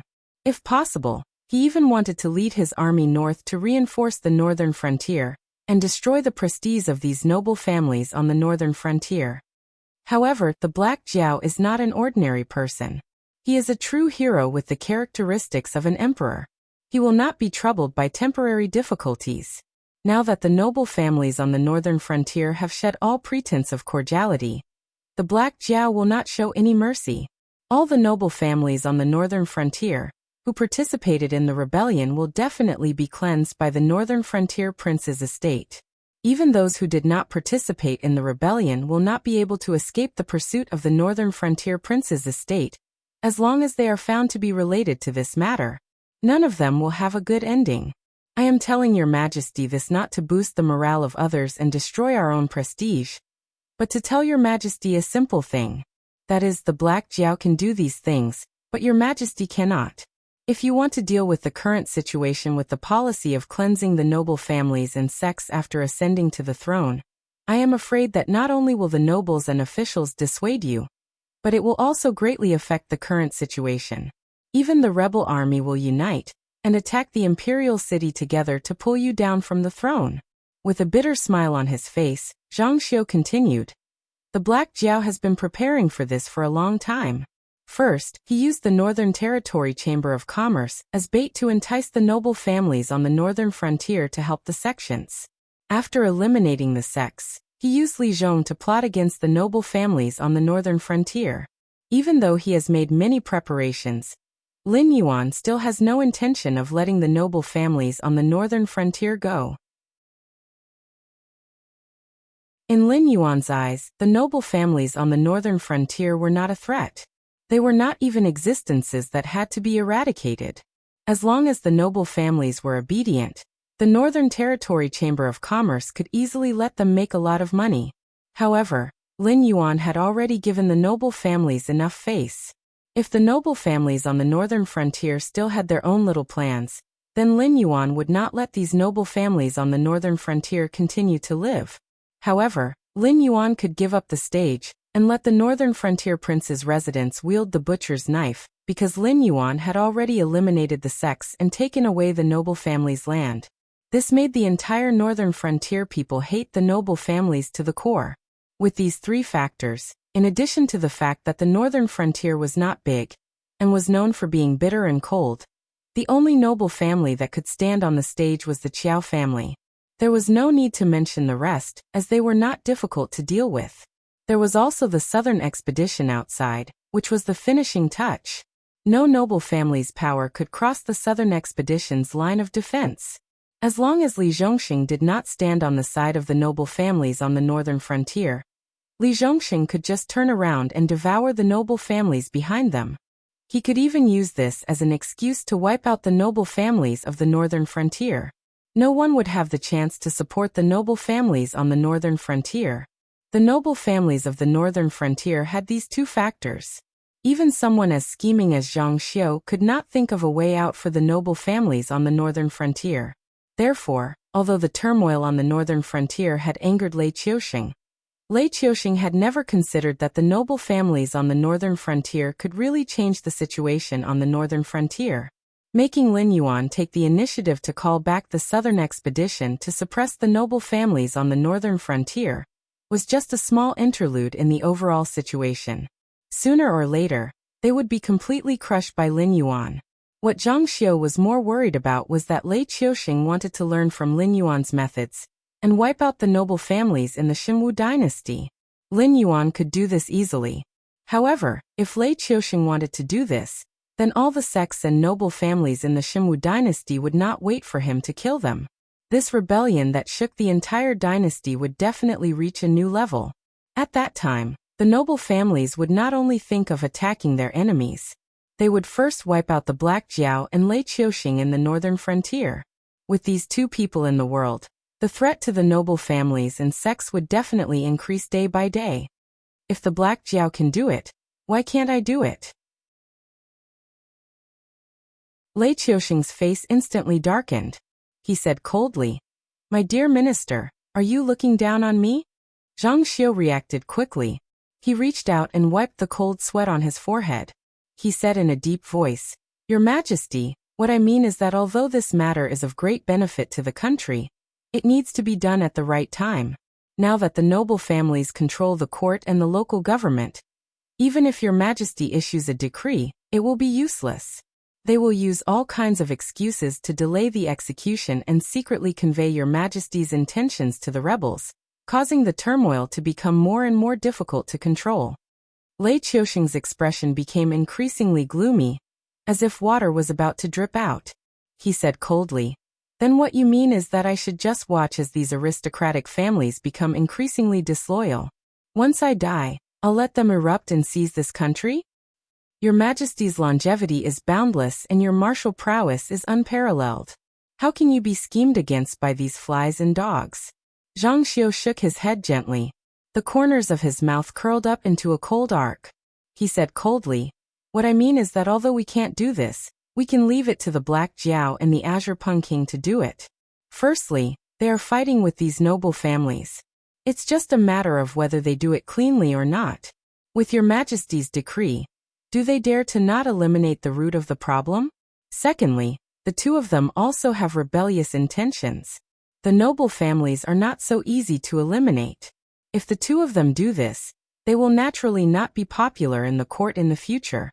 Perhaps the noble families can be used to balance the Black Jiao and the Azure Peng King, so that none of them can threaten your Majesty's country." Lei Qiusheng stroked his beard. He was deep in thought. Zhang Xiu was delighted. He struck while the iron was hot and said, "The noble families of the south have deep roots. Just the Azure Peng King alone can suppress the rebels.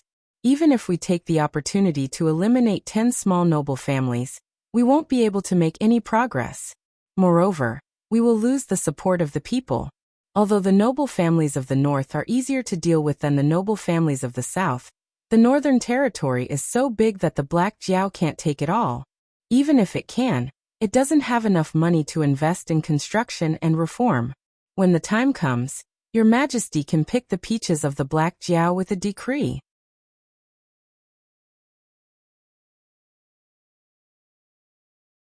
Chapter 447. It's possible, but Lei Qiusheng carefully considered for a moment, but his brows were tightly knitted together. Whether it was the Black Jiao or Lei Qiuming, in Lei Qiusheng's eyes, they were not small threats. Both of them were ambitious and ruthless. With the shrewdness of these two, the Xinwu dynasty clearly wanted to use their hands to cleanse the aristocratic families, sects, and other forces. Why would they tarnish their own reputation? They knew that once Lei Qiusheng recovered, he would not treat them well, but they would still obediently follow his orders. After all, Lei Qiusheng had already shown his weakness by asking them to wipe out the rebel army. Under such circumstances, Lin Yuan's actions of sending troops to suppress the rebel army in the north without saying a word was already very generous. Lei Qiuming in the south was still biding his time at this moment. He probably wanted to squeeze a large amount of benefits out of the Xinwu dynasty before he was willing to take action. As a close official of the emperor, Zhang Xiu could naturally see Lei Qiusheng's worries. Moreover, the two of them were close, so he naturally had no scruples. Soon, Zhang Xiu nodded and said, "Whether the Black Jiao in the north is willing or not, his actions in the northern frontier are enough to make these aristocratic families and sects view him as their #1 enemy. If he wants to live a stable life, he cannot have these existences in his territory." Moreover, the commander-in-chief of the southern expedition is Li Zhongxing, a reserve soldier who left from Shenlinjun. "Your Majesty, do you think that Li Zhongxing will treat your secret edict as correct? Once the southern expedition and the aristocratic families in the north have a falling out, that Black Jiao will have to bite the bullet and fight." Speaking up to this point, Zhang Xiu paused.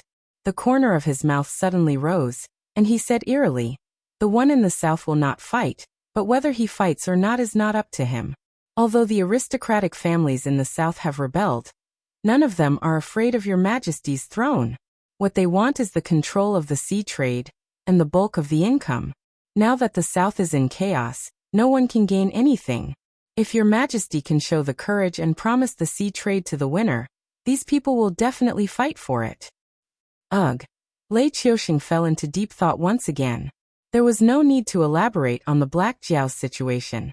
In the past, although the aristocratic families and sects were wary of Lei Qiusheng, they hadn't fallen out with him yet. They hadn't reached the point where they would fight with each other. However, the Black Jiao was cleansing the sects and aristocratic families. In a short period of time, the Black Jiao had replaced Lei Qiusheng as the greatest threat to these people.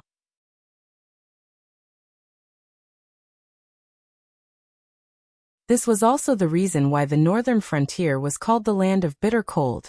After all, there were many mountains in the north and the threat of monsters. The land that could be cultivated was really too little. However, the appearance of Lin Yuan completely broke this situation. The land route used by the Northern Territory Chamber of Commerce was not only safe, it was also faster and faster. Moreover, it was faster and on a larger scale. Otherwise, there wouldn't be so many people coveting it. After all, although the speed of a ship was faster than a carriage, it was inevitable to take a detour on the sea. Other than the chaotic monsters in the sea, the evil cultivators and pirates who lived in remote islands were enough to make every sea route bear the threat of being stabbed at the back. This humble one knows, but Lei Qiuxing lightly shook his head and said expressionlessly, "But if this is the case, wouldn't this humble one's weak spot be firmly grasped by that Black Jiao? This humble one has decided to eliminate the Black Jiao and Lei Qiuming, these two traitors, after everything is settled. However, you want this humble one to rely on the Northern Territory Chamber of Commerce. Doesn't this mean that this humble one must leave the Black Jiao behind? Without the Black Jiao, the Monster King Court would not care about the Northern Territory Chamber of Commerce. Once the Black Jiao was eliminated, the Northern Territory Chamber of Commerce would definitely collapse. At that time, the maritime trade would also be thrown to the aristocratic families. The entire royal family would be firmly grasped by others. Then this humble one has no other choice." Zhang Xiu did not try to persuade him anymore. He spread out his hands like a hoodlum with a trace of helplessness on his face. Lei Qiuxing was indeed a monarch who could suppress an era. However, his biggest flaw was that he was headstrong and self-opinionated. He did not listen to the advice of others and hoped to control everything in his hands. He wanted to become the most powerful monarch since the founding of the human countries. This way, when people talked about him, they would say that Lei Qiuxing was a monarch throughout the ages and not a thief who plotted a rebellion to sit on the throne. Facing such a monarch, even someone like Zhang Xiu, who was close to Lei Qiuxing, did not dare to say too much. He could only give his own opinion, and let Lei Qiuxing slowly ponder over it. When Lei Qiuxing understood, no matter what order he gave, as his subjects, they had no choice but to carry it out unconditionally.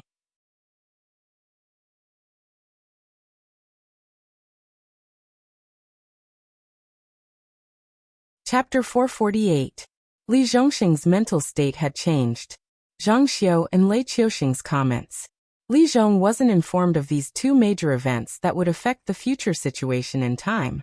At this moment, Li Zhong had already arrived at Taicang City with 100,000 guards. He was wearing a golden armor with a red cloak on his back. At this moment, Li Zhong was riding on a tall horse. No one would be able to tell that he was a scholar who excelled in both politics and strategy. Instead, he looked more like an experienced general who had been on the battlefield for a long time. Taicang City's position in the northern frontier was definitely very special. This was because the climate here wasn't bitter, and the temperature didn't change much. The surrounding land was also very fertile, and it had always been the northern frontier's main source of food. At the same time, it was also the northern frontier's largest warehouse. For example, the phase that the Northern Territory Chamber of Commerce wasn't in a hurry to sell were all stored in Taicang City's official warehouse. Although the other gathering places had granaries, they were only enough for temporary disaster relief. Most of the food was still stored in Taicang City. The northern frontier's aristocratic family's rebellion wasn't considered brilliant, but it was definitely a wise move to take Taicang City hostage. This was because if something went wrong with Taicang City's storage, the entire northern frontier would be affected. After all, the various official warehouses were only enough for the local people to eat for half a month. Once Taicang City's food couldn't be transferred out, they could only use the Northern Territory Chamber of Commerce to buy large amounts of food from the other 6 empires. However, such a large-scale purchase of rations would undoubtedly make those with keen senses sniff out an opportunity. Perhaps when the time came for these rations to arrive, countless scavengers would come tearing at them with their fangs. It was also because of Taicang City's importance that Li Zhong's first stop was Taicang City after he led his troops out. However, he didn't expect to see a pre-built military camp outside the city. Soon Luo Su, who was covered in bandages and wearing a flying fish robe, walked out of the military camp with a smile. He said in a deep voice, I didn't expect His Highness to personally lead the troops to reinforce us. Please excuse me for not going out to meet you." The words were polite, but when Luo Su said it, there was more or less a hint of ridicule. After all, it was a big taboo for the king of the northern frontier to leave Shunning City with his subordinates. Although there was no explicit rule, this rule had become an unspoken rule in most people's minds after Hu Yan, the king of the northern frontier, who was almost a puppet. Therefore, Li Zhong should be overseeing the northern frontier at the moment, and not taking the risk to personally come to the northern frontier, not to mention running into an acquaintance like Luo Su. In an instant, the atmosphere had become extremely awkward. What was even more awkward was that Luo Su, as the commander-in-chief of the Genie Guards, had the power to supervise hundreds of officials. If the Shenwu dynasty had the final say in the northern frontier, then Li Zhong's behavior would be regarded as overstepping his bounds, and Luo Su had no right to punish him. However, the northern frontier was under Lin Yuan's control. Li Zhong's behavior was tantamount to running into Luo Su's hands. It was really too much of a coincidence. After all, although the king of the northern frontier had the title of king, the real ruler of the northern frontier was Lin Yuan. Therefore, even if the king of the northern frontier got rid of the title of puppet in Li Zhong's hands, he was still only the head of hundreds of officials, far from the real king. Li Zhong waved his sleeves lightly and said coldly, "Commander-in-Chief, don't tell me you're not waiting for me in Taitsong City? After all, you and I both know what that person wants. Wouldn't it save you a lot of trouble if I delivered myself to your door?" Lin Yuan wanted the only authority in the northern frontier to be the new law of the northern frontier. Therefore, even if there was a king above, he had to make a huge change of the king under the law. Li Zhong was promoted to the position of the king of the northern frontier, and he was originally responsible for this. Naturally, he wouldn't pretend to be innocent and try to get rid of the blame. However, being ridiculed by Luo Su in front of his face like this, Li Zhong felt a little embarrassed. "Don't beat around the bush. What's the situation?" Li Zhong saw Luo Su open his mouth, and before he could speak, he took the initiative to interrupt Luo Su. Luo Su was silent for a moment, and didn't argue anymore. He turned around and pointed in the direction of Taitsong City, and said coldly, "They've set up barricades and other traps and obstacles at all the entrances and exits of the streets. It's impossible to force our way through. Moreover, almost all of the houses on both sides are private soldiers of the northern frontier aristocratic families. If we can't deal with them, we'll lose more than 30% of our people before we reach the barricades." Although the city walls of the northern frontier cities had been removed, this didn't mean that the cities on the northern frontier were easy to attack. Since ancient times, whether it was attacking or defending, attacking the city walls was often only the first stage. The last stage, which was also the bloodiest stage, was that after breaking through the siege, they still had to enter the city to search for the remaining soldiers and defeated generals. This was the so-called street battle. This kind of battle mode where the advantage in numbers couldn't be fully utilized, and could only be fought at close range, was like a huge meat grinder. It was crueler than any other kind of battle, because once you entered the street battle and encountered the enemy, you would be surrounded by people in front and behind you. You couldn't run even if you wanted to, so you could only grit your teeth and fight. If your injuries were too serious, the only outcome was to fall in a dark alley and wait for death. Li Zhong's eyes narrowed slightly, and his mind spun quickly. After a moment, a bitter smile appeared on his face. The northern frontier prince's mansion had the advantage. At least in terms of the number of soldiers and the degree of the elites, the northern frontier prince's mansion had completely defeated the aristocratic families of the northern frontier. But after entering the street battle, the advantage in numbers didn't have much of an effect. If they fought well, they would only be able to exchange 1 for 1 or 1 for 2. But if the two sides pulled their horses to the wilderness and arranged their soldiers in formations, they would be able to defeat the aristocratic family's private soldiers without much effort. But the northern frontier prince's mansion didn't have an absolute advantage. For example, the Taitsong granary was still in the hands of the aristocratic families of the northern frontier. Every entrance and exit of the streets had been set up with traps and obstacles, and a large number of aristocratic families' private soldiers were hidden in the houses. The other side was building a temporary position comparable to a tortoise shell. No matter what method Li Zhong used, the possibility of the other side giving up their advantage and coming out to fight in the field was not high. What do you think? Li Zhong couldn't come up with any ideas at the moment, so he could only look at Luo Su. Although this person usually did things by hook or by crook and had a reckless personality, when faced with such a cowardly opponent, Luo Su's method might be much better than those in military books. Luo Su shrugged and said helplessly, "If you want me to take command, I will transfer a batch of siege weapons, load them with flint, and bombard the defensive area they built. I don't believe they can still hold on." Nonsense. Li Zhong frowned and scolded in a low voice when he heard this.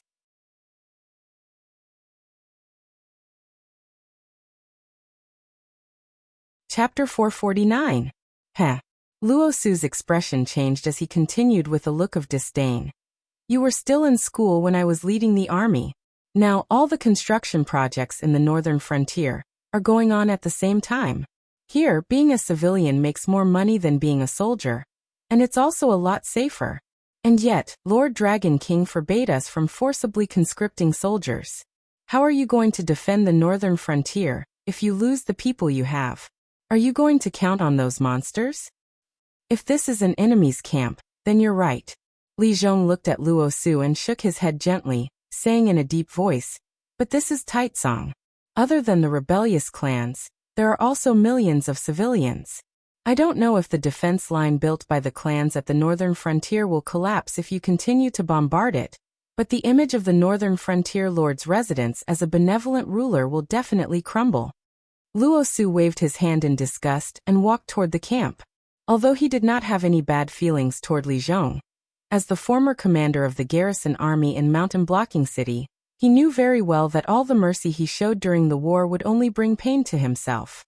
Back when they were fighting against the demon beasts, they had to give up countless of their fellow soldiers and brothers in order to stabilize the front line. But now they were fighting against a group of beasts in human skin. Why should they be so restrained? If it were not for the fact that the siege weapons in the northern frontier were all under the control of the northern frontier lord's residence, and that no one was allowed to use them without the letter and seal of the northern frontier lord, Luo Su felt that he would have taken Taicang City a long time ago. There must be a way. There must be a way. Li Zhong looked at Luo Su's back as he walked further and further away. He slowly closed his eyes and began to recall the topographic map of the entire Taicang City. While he directly rejected Luo Su's idea of using siege weapons to bombard Taicang City, that did not mean that he was going to grit his teeth and let his men build a path into the city with blood and flesh. Li Zhong opened his eyes all of a sudden after a while and bellowed, "All cultivators above level 8 of the airborne realm are to report to me right now. We will begin attacking the enemy forces in Taicang City in an hour." As soon as Li Zhong finished speaking, the two guards beside him quickly ran off. One of them ran towards the flag officer of the royal guards, while the other ran towards the camp that the Imperial Guards and the Northern Battlefront Army had set up beforehand. An hour later, one by one, the soldiers who had changed into black knight clothes, with short swords and crossbows on their waists, walked out of the camp in a single file. Their zhenqi circulated in their bodies, and within a few moments, they had already approached Taicang City. However, the private soldiers of the clans who were ready to go were surprised to find that those men in black, who were at least at level 8 of the airborne realm, were not there to clear the way for the rest of the troops. They jumped onto the roofs of the houses as soon as they entered Taicang City. The private soldiers of the clans who were hiding in the houses on both sides of the street were dumbfounded right away. There was no way they were going to poke the roofs with their weapons. If the roofs were to collapse, wouldn't they be the ones to suffer? However, the clans were not all good for nothings. Seeing that someone had bypassed the street battlefield that they had prepared, they immediately pulled the reserve troops up and began to distribute arrows to shoot at those men in black, who did not play by the rules. However, they did not get much out of it. After all, the enemy was a cultivator at the late stage of the airborne realm. Be it in terms of strength or speed, those mortal evolution state soldiers were no match for them. After a round of arrow rain, They did not get anything out of it other than causing some scratches to the few men in black at the front. On the other hand, the men in black took out their crossbows and fired at them in unison, taking out 700 to 800 lives in the blink of an eye. Idiots, find cover and reload. Keep shooting. You must. An aristocratic family's patriarch angrily commanded his family's private army, but before he could finish speaking, a whistling crossbow arrow fiercely nailed into his forehead. For a moment, all the clan lords were silent out of fear. They stared at the black-robed men on the rooftops with burning eyes. However, no one dared to jump out and command their troops. They could only tacitly agree that they would follow the original plan. After all, that crossbow arrow wasn't a stray arrow. It was aimed at their command point. A clan leader wearing a gray robe stood behind a wall and said loudly, "I know what they are going to do. The battlefield now is the street battle that we have chosen. With the quality of the Northern Frontier's army, although they can win against us in a street battle, they definitely won't be willing to suffer such a loss. These men in black are going to mobilize our army and make us fight them in open terrain." A burly patriarch of an aristocratic family spat on the ground and said coldly, "F***ck your mother's fart. I will stay here and not move. See if their main force can come in. Do you think they can fool us with this kind of trick? I'm afraid you have no choice but to move even if you don't want to." An old man who looked to be in his 60s or 70s sighed. "Look at the movements of these men in black. Where do you think they are going?" "The granary," the burly clan leader exclaimed. His face suddenly became gloomy. Because of the special geography of the northern frontier, it was not only the Shimwu dynasty that fought against the evil beasts, but also these aristocratic families. After all, the aristocratic families in the northern frontier, who mainly relied on the materials of the evil beasts to make a living, were definitely more hated by the evil beasts than the castellan's mansion. Therefore, these aristocratic families were not unfamiliar with leading troops to battle. Otherwise, they would not have been able to see through Li Zhong's intention so quickly. After all, the reason why Taizong City dared to turn their camp into a turtle shell and drag the Northern Region Lord's Palace's army into a street fight was because they had Taizong City's granary in their hands. The Northern Region Lord's Palace could surround Pingwang and Anmin City without attacking to minimize their losses. However, Taizong City was determined to win because most of the Northern Region's food was stored in Taizong City. The people who were trapped in Taizong City weren't afraid of running out of food. However, if the Northern Region Lord's Palace didn't have any food to eat, it would be a disaster. As the hope of the entire Northern Region, although Taizong Granary was built in the Eastern City District, it was surrounded by empty land for tens of thousands of miles. Only near the granary were there 100 or so houses for the guards on duty to guard the granary. Moreover, they were all one-story houses with a small area. Standing at the door, one could see what these houses were like. Although such a place was inside the city, it was more than enough to be used as a battlefield. Once in such an open place, how could these mortal evolution state aristocratic families' private soldiers fight against the Northern Frontier Army?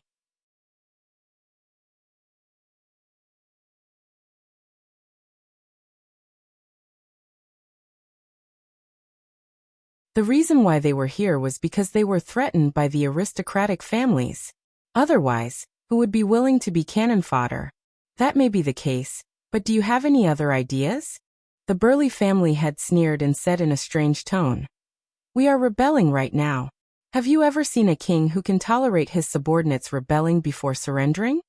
Humans were strange creatures. There were times when they were very assertive and would not listen to anyone's advice. But there were also times when they did not have their own opinions at all. They were so easily swayed that they would believe whatever others said. Those present were all clan heads of the small family. When they heard the gray-robed family head's words, they felt that they did not want to rebel. Wasn't it not worth it to give up their lives for the sake of the aristocratic families? But when they heard the burly family head's words, they felt that the possibility of them surrendering was not high. After all, Lei Fan and Hu Yan were considered to be the old generals by the Black Jiao's side. Wasn't it because they had violated these taboos and were kicked out just like that? They were now standing on the side of the rebels.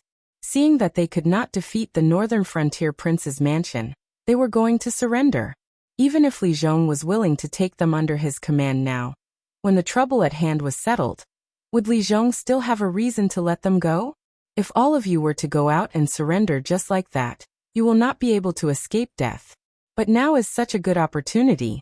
If you can release the power of the various government offices and assist the regular army outside the city to take down Taizong, it will be a great merit.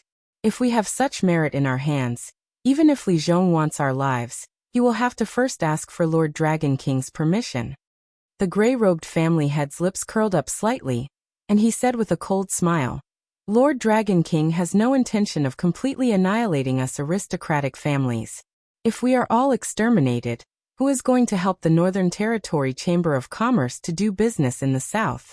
It is all those aristocratic families who are not willing to let Lord Dragon King take away their land, and that is why they have joined forces to create such a ruckus. Instead, they have put us in a difficult position. Among the aristocratic families in the northern frontier, there were the Qiao family who clenched their teeth and stuck with Lin Yuan. There were also the large aristocratic families who clenched their teeth and wanted to fight to the death with the northern frontier prince's mansion. But there were not many family heads who had the courage to bet the lives of their entire family on this battle. Most of them were like this gray-robed family head, planning to stay for a while and see the situation before deciding which side to stand on. This method seemed to have a high chance of success. At least they could bet their chips on the winner. But everyone knew that once they were in this quagmire, it would be difficult to get out. If they did not have enough merit and sincerity, even if they bet correctly, they would be punished by Li Zhong one by one. Because if they put themselves in his shoes, if they were sitting on the throne of the northern frontier prince, they would not want the aristocratic families to once again become a big threat to the prince's mansion in the northern frontier. Any existence that did not wholeheartedly submit to them had to be eliminated as soon as possible. You tell us first, what should we do? If your plan is good, I can bet with you. If we bet correctly this time, the good days that belong to us in the northern frontier will arrive. The burly family head licked his lips. It was obvious that the gray-robed family head's suggestion was extremely tempting to him. The gray-robed family head crossed his arms in front of his chest. With an unfathomable smile on his face, he said, First of all, we will let these black-robed men go directly to the granary. Then we will split into two groups. One group will go outside and beg for surrender. At the same time, we will explain our intentions and let them send some experts to infiltrate into our group. After that, we will go to the various government offices and say that the Northern Frontier Prince's mansion has gathered experts and we are unable to stop them. They are already heading in the direction of the granary. When the time comes, before the gray-robed family head could finish his words, the bearded family head interrupted him and asked, It's easy for you to say. Don't you know what the big aristocratic families are like? They are already unable to suppress the power of the various government offices in Taizong City. Originally, they planned to rely on us to delay the army of the Northern Frontier Prince's mansion for a period of time, so that they can gradually eat away at the people in the government offices. Good fellow, you just accepted the battle and directly reported that you are unable to defeat them. Do you think they will let us go?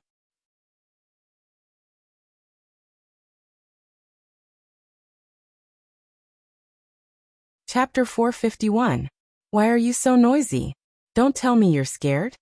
The gray-robed family master coldly sized up the curled-bearded family master and sneered. Now that the situation is like this, if we don't want to be cannon fodder, we must hug the thighs of the northern frontier Wangfu. If we want to hug the thighs of the northern frontier Wangfu, the only way is to completely offend the northern frontier aristocratic families. For someone like you who doesn't do anything and just wants to watch them fight, you can just wait to be settled. Speaking up to this point, the gray-robed family master pointed at the surrounding family masters and said with a cold face, I don't have any other intentions. I just want to find a way out for my brothers and instantly take revenge on those aristocratic families who used us as cannon fodder. If you guys aren't willing, fine. Let's have a fight first, so that we won't drag anyone down. As his voice fell, the surrounding area was so silent that a pin drop could be heard. After all, even though they were members of the northern frontier aristocratic families, they were at the lowest level. Not to mention that the northern frontier Wangfu could directly crush the so-called northern frontier aristocratic families in terms of strength. Even if both sides were evenly matched, they still hoped that the Wangfu would win. After all, as long as Lin Yuan existed in the northern frontier, they would be able to reap huge benefits from the Northern Territory Chamber of Commerce. And if the aristocratic families controlled the northern frontier, it would only cause these small and medium-sized aristocratic families to gradually fall apart. Furthermore, at this point in time, even if there were really stubborn people who thought that this matter was related to the survival of the northern frontier aristocratic families, they would have to reconsider. No one was willing to die, and there weren't many people who were noble enough to be willing to die for others. Whoever interrupts again, I'll twist his neck off. The burly family master swept a glance at the surrounding people, who were silent like cicadas in winter. He smiled at the gray-robed family master and said, "Brother, I'll do whatever you say. You didn't finish your words just now. What do you want us to do after we report this to the Yamen?" "Humph." The gray-robed family's lord coldly snorted. A cold light flickered in his eyes as he indifferently said, "They'll send some of their experts to the front line with us after we've delivered the message. They'll try to snipe those black-robed men's steps. Those who've gone to the Yamen are bound to have a quarrel with them. Now is the time when they need people. They won't kill anyone. However, they'll certainly say some unpleasant words. So take advantage of this gap. Those who've gone out to beg for surrender must hurry up and inform the other side of my plan." 15 minutes later. After receiving the message from his subordinate, Li Zhong stroked his chin and sneered. He had made a special trip to suppress the northern frontier aristocratic families. He didn't expect that the aristocratic families would have internal strife even before the official start. He just wanted to lead people to the granary to change the terrain to a more open battlefield suitable for them to fight. Let Luo Su send some embroidered uniform guards who are good at hiding their breath to go back with them. Also, let those people in front stop the attack, lest those people come out and think that the family masters of those small aristocratic families are deceiving them. But it's okay to go easy on them, but too much will seem fake. Let them know what to do. Li Zhong sat in the commander's tent and slowly read out his order. Luo Su nodded repeatedly, as if he had thought of something. Li Zhong waved his hand and dismissed the messenger in front of him. Only then did his eyes fall on Luo Su, waiting for him to continue. "I always thought that although the Dragon King's methods were extraordinary, compared to the real heroes, he was still a little lacking. Because every time the Dragon King's chess piece was placed, he was always ready to use force to get the situation back on track, when it was out of his control. But today, before we even entered Taitsong City, the big aristocratic families and the small aristocratic families were forced into conflict because of us. Only now did I understand why the Dragon King wanted me to pay attention to these 3 cities. Almost all the big aristocratic families have countless fertile fields. For the sake of their family's future, it's normal for them to fall out with us. But the small aristocratic families obviously don't have such benefits. They will only stand on the opposite side of us, purely under the coercion of the big aristocratic families. If they can gain the upper hand, it's fine. But once they are forced into a desperate situation, their past dirty deeds will be exposed. Of course, the aristocratic families have offended the Dragon King's reverse scale. But at this point, they still know to atone for their sins by using the heads of the big aristocratic families in exchange for their own survival. Whether it's these quick-witted talents or the small but prosperous families behind them, for us, it's all beneficial. Luo Su's eyes narrowed slightly, and he smiled. More importantly, keeping these small aristocratic families for our use is tantamount to setting an example for the small aristocratic families outside. If the aristocratic families outside have a conflict with us, after this chaos, we only need to see how carefree and comfortable these small aristocratic families in the northern frontier are, and they won't stand on the wrong side again. Your flattery is not bad. It's a pity that the Dragon King isn't here. Li Zhong choked on Luo Su's words, and then said indifferently, "This is a job that can lead to death. As the commander-in-chief of the embroidered uniform guard, don't you plan to say a few words to the selected embroidered uniform guard?" Luo Su spread out his hands indifferently and said indifferently, "What's there to say? It's not like you don't know the embroidered uniform guard's initial criteria for recruiting spies. The most basic point is that you can't take your life seriously. You have to have the ability to lie flat on the ground and not get up even if the wheels of a speeding carriage are a centimeter away from your head. Only then can you be selected to serve in the embroidered uniform guard." This, Li Zhong looked at Luo Su with a blank face. He didn't expect that the first batch of people recruited by the embroidered uniform guard would all be lunatics who didn't take their lives seriously.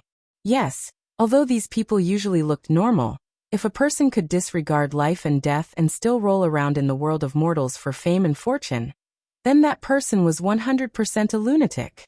Luo Su drank the tea in his cup in one gulp and said with a smile, "It's just a test of courage. You haven't seen the training courses of the embroidered uniform guard. If a normal person doesn't have this kind of courage, after half a month of training, they'll either become a lunatic or a fool. What's more, the embroidered uniform guard's work isn't clean. Whatever the higher-ups want, we have to ask. Even the slightest bit won't do. When faced with those stubborn people, we can only use torture. Tell me, if a person doesn't take his own life seriously, would he take the lives of others seriously?" Li Zhong subconsciously shivered. Although he knew that Luo Su was referring to the first generation of the embroidered uniform guard, with such a group of perverted seniors, he could already see a corner of how difficult the days of the youths who would fill in the positions of the embroidered uniform guard would be.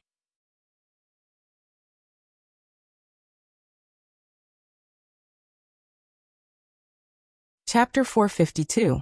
D***. Are you all F***king useless? A family leader whose face was flushed red grabbed the collar of the gray-robed family leader and said coldly, "We all left our private soldiers stationed in the outer city, and we didn't let you idiots personally go into battle. You can't even command the battle well? Even if you use your life, can't you stop those black-clothed people for a while?" The gray-robed family leader's face was smeared with mud, and he looked battered and exhausted. He smiled bitterly and said, "Boss Lin, it's not that we didn't try our best. Thousands of black-clothed people came out together, and all of them were at the advanced stage of the airborne realm. Not to mention those private soldiers who were used as cannon fodder. Even if we went up personally, we wouldn't be able to withstand a round of their charge." The original Northern Frontier private soldiers were not much different from the regular army because at that time, whether it was the city lord's office or the Northern Frontier families, they did not have much money and food to feed the army. However, after Lin Yuan established the Northern Territory Chamber of Commerce, the money and food invested in the construction of the regular army was not on the same level as the aristocratic families. In addition to a large number of spiritual items, after Li Zhong and Luo Su joined forces, about 150,000 troops were almost all at the airborne realm. Even if they were at the advanced stage of the airborne realm and above, they had directly gathered tens of thousands of people. On the other hand, the quality of the family's private soldiers was somewhat unsightly. Even airborne realm warriors were able to stand on equal footing with these small clans, let alone late-stage airborne realm warriors. Furthermore, all of them were in the ranks of the main clans, which meant that they were not people that these small clan leaders could command. However, the combat prowess of both sides was there for all to see. Airborne realm warriors were able to hover in the air for a short period of time, and they could even use the air to jump. While they were traveling on the roof, the mortal evolution warriors below had to think of ways to build ladders to climb up. By the time they made it up, those people on the roof were nowhere to be seen. Even if they were able to catch the enemy's follow-up forces, it was hard to say whether they were lucky or unlucky. After all, they were fighting on a narrow roof, and they also had to consider the roof's load-bearing capacity. Usually, it would be 10 or so mortal evolution states fighting 7 or 8 airborne states. In comparison, they had no chance of winning at all. Of course, although the gray-robed clan leader knew that the enemy had at least 8,000, if not 10,000 late-stage airborne realm cultivators, when he went to the Yamen to ask for help, he could only say a number that was not too exaggerated. Otherwise, he would have directly said that there were 10,000 late-stage airborne realm cultivators. At that time, the enemy would not think about how to continue to consolidate the defense line, but would instead think about running for their lives. Again, the aristocratic family's private soldiers could fight in the streets, and they could also use the street battles to buy enough time for the northern frontier to fall into chaos, or wait for the other two backup plans to take effect. But if they were asked to gather their men and horses to fight against the northern frontier's regular army, they obviously didn't have the guts to do so. Thousands of advanced airborne realm cultivators? Only then did the complexion of the clan's master, whose face was flushed red, clear up a little. He loosened the collar of the clan's master, and said in a deep voice, "Then, what's the meaning of you coming here? Don't tell me that you're going to ask me to send people to support you. It took a lot of effort for me to be able to suppress these lunatics in the yamen. If I were to send more people away, the entire line of defense might collapse." They naturally knew how the battle of the cannon fodder outside was. Not to mention thousands of advanced airborne realm cultivators, even if there were 200 or 300 of them, they could easily tear their line of defense. Now, the men in black outside had yet to rush in, which was enough to prove that the private soldiers in front were already using their lives to delay the enemy's new advance. "Big Brother Lin, I'm not worrying for nothing. These thousands of men in black can be strong, but they can also be weak. If they were to enter the city, they would go straight to the stronghold of the Association of the Demon Emperor, or the various yamens. I'm sure I have nothing to worry about, because the elites of the various clan leaders are gathered here. Even if they were to rush in, they would only end up with their heads bleeding. There's no way they could threaten us at all." At this point, the gray-robed clan's master took a deep breath and pointed in the direction of the eastern city. He asked, "But what if they don't care about the lives of these people in the city and go straight to the granary?" At this time, Big Brother Lin was slightly stunned. He immediately shook his head decisively and cursed, "Bullsh*T, there are still troops under their command in the city. If they were to rush in, it should be a small force. The main force will still be blocked by the streets. If those little rats that rush in want to do something, they must first liberate these people in the city. If they don't come to save people, it can only mean that there's a traitor among us." At this point, Big Brother Lin reached out and patted the gray-robed clan's master on the shoulder. He sneered and said, "Don't you think so?" The gray-robed clan's master sighed and said in a low voice, "Big Brother Lin, what do you think we're doing? Are we children playing house? We're rebelling. If you're not careful, you can lose your head. How can you be so careless? Do you know who's leading the troops outside the city? One is Li Zhong, who has single-handedly schemed against my aristocratic family, and the other is Luo Su, who has completely exposed the epidemic food plan. With these two fiends together, do you think that we will not become traitors? Do you think there is a way to survive?" Big Brother Lin deliberated for a moment, and didn't continue to be entangled in the topic of traitors. The gray-robed clan's master shook his head again and sighed. "I originally thought that Hu Yan had suffered a big loss at Li Zhong's hands, which caused our clan to lose the hearts of the people. You arrogant clan's masters would sound the alarm for yourselves and treat Li Zhong as a real opponent. But now, it seems that you haven't learned your lesson and still don't treat Li Zhong seriously, right?" Speaking up to here, he raised his hand and pointed in the direction of the granary and said in a low voice, "The food we're eating now is all transferred from the granary. Although the surrounding clans didn't participate in the operation, they've sent all their private armies over.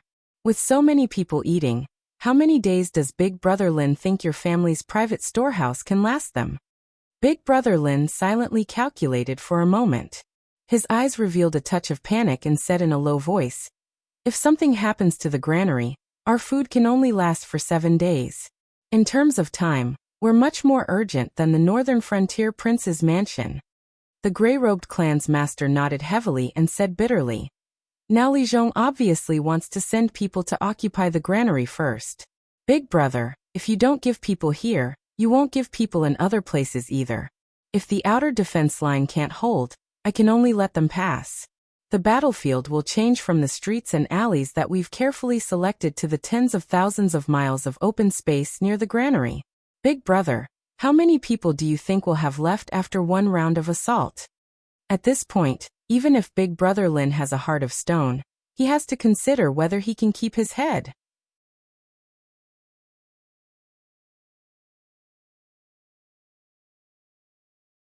Chapter 453. 30,000 miles away from Taitsong City, on the top of a mountain. Ding Zai was wearing a sapphire blue robe with a wide belt with red spider patterns around his waist. His long hair hung down to his waist. Although Ding Zai didn't look much different from before in terms of facial features, his temperament was completely different. It was as if he was a different person. The aura around him flowed with the faint sound of wind and thunder. It seems that our demon emperor is sure to win. Ding Zai looked at the coiled-up black Jiao in front of him. A faint smile appeared on his face as he took the initiative to break the silence. Lin Yuan slowly turned his head. There was no color in his different-colored eyes.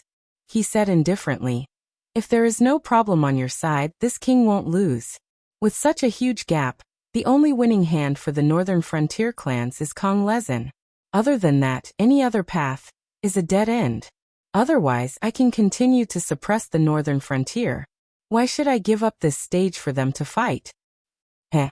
Ding Zai laughed dryly and said in a deep voice, "Unfortunately, Lord Demon Emperor overestimated himself, and similarly overestimated me. I came all the way to the Upper Deer Association, and didn't even meet a decent expert." Whoosh! With a sharp sound of wind breaking, Lin Yuan, who was coiled up in front of Ding Zai, suddenly appeared in front of him. The two looked at each other for a while. Lin Yuan slowly opened his mouth and sneered. "Is your Upper Deer Association still playing tricks? If you can't do what I ask, you will definitely not return to the northern frontier to die." As the sound of his voice faded, an incomparably majestic aura gushed out from his body. The might that belonged to the dragon race was like a mountain that could suppress the world, ruthlessly crushing down on Ding Zai. Under the pressure of Lin Yuan's terrifying aura, Ding Zai took a few steps back. He took a deep breath and said with a red face, "Since Demon Emperor knows about the Heaven Gate, then you should know that for us, any combat power is very precious. The higher-ups feel that you have the potential to become one of them in the future, so they are willing to make peace for you. However, Kong Lezin is now one of those people. They naturally won't send experts to kill Kong Lezin for you." As the sound of his voice faded, Lin Yuan's dragon might still didn't have the slightest intention of restraining it.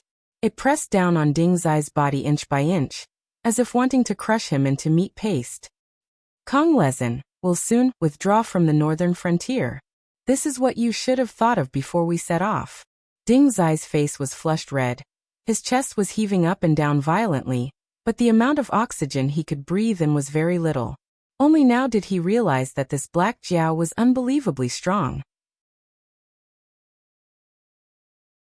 Beast kings at the Mountain Lord level weren't rare, but Ding Zai had never seen a beast king at the Mountain Lord level who could give him such a strong sense of pressure like Lin Yuan. "Yes, I did think of it. So from the beginning, I didn't count on your Upper Deer Association." Lin Yuan's suppression on Ding Zai loosened slightly. A faint smile flashed across his different-colored eyes as he continued. "I just want you and Kong Lezin to think that I have placed my hopes on your Upper Deer Association." "You what did you do? Lunatic." Ding Zai looked at Lin Yuan with a dumbfounded expression. His face even started to distort. Lin Yuan condescendingly looked at Ding Zai, whose face was distorted, and said word by word, "I just want to tell all of you from today onwards, whoever stretches their claws towards me, I will dare to chop off their claws. What happened to the Fire Kirin back then will be what happened to Kong Lezin today." Kong Lezin was the guardian of the Heaven Gate. No matter what position he had among those top bosses, he was extremely rare in this circle where combat strength was scarce. If Lin Yuan wanted to resolve this matter through peaceful diplomacy, then the best result would be for him to cause a storm in the northern frontier, and almost overturn the entire northern frontier. Then he would leave as if nothing had happened. If Kong Lezin could do this today, it would be the same if someone else came tomorrow. At least before Lin Yuan grew to their level, there would not be the slightest change. As long as there was a conflict between the two sides, the one who would suffer in the end would definitely be Lin Yuan. And to put it bluntly, the Sky Martial continent could be said to be extremely afraid of the things on the other side of the Heaven Gate. They were strictly guarding it, and were not willing to let anything from outside the Heaven Gate enter the Sky Martial continent. This kind of abnormal defense had been maintained since ancient times until now. Even in the current cultivation world, The void realm was already the ceiling. To put it nicely, it was called being cautious. To put it bluntly, these people were just scared by some bad things on the other side. But they had completely forgotten that the cultivation techniques they were practicing today also came from the other side of the Heaven Gate. Lin Yuan did not have any fear of the other side of the Heaven Gate. Whether it was a psychological effect or not, or what he had seen and heard after coming to this world, Lin Yuan was at least 60% sure that even if the other side of the Heaven Gate was not the world he was familiar with, it should be a similar world.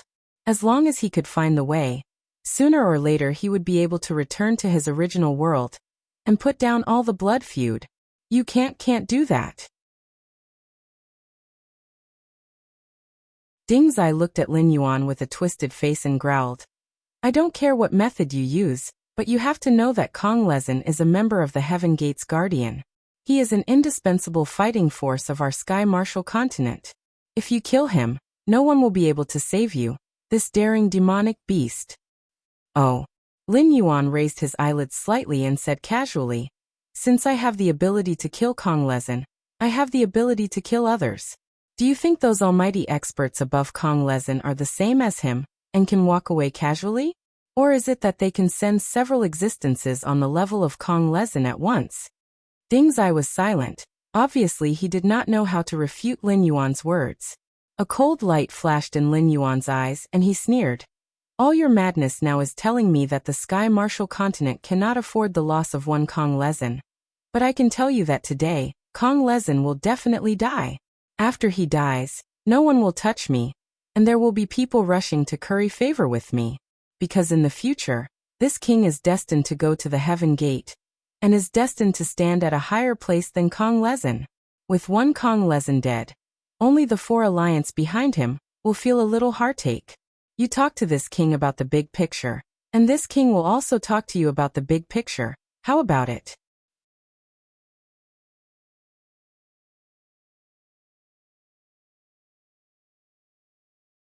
Chapter 454.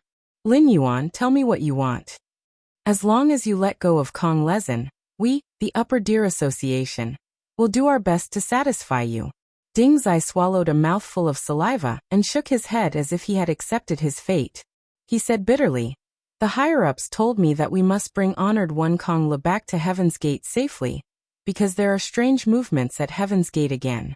This time, no one knows what will appear. Any battle power is precious to us. He can't die here, he really can't.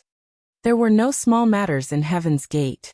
Even a little bit of gossip was enough to shake the entire Tianwu continent.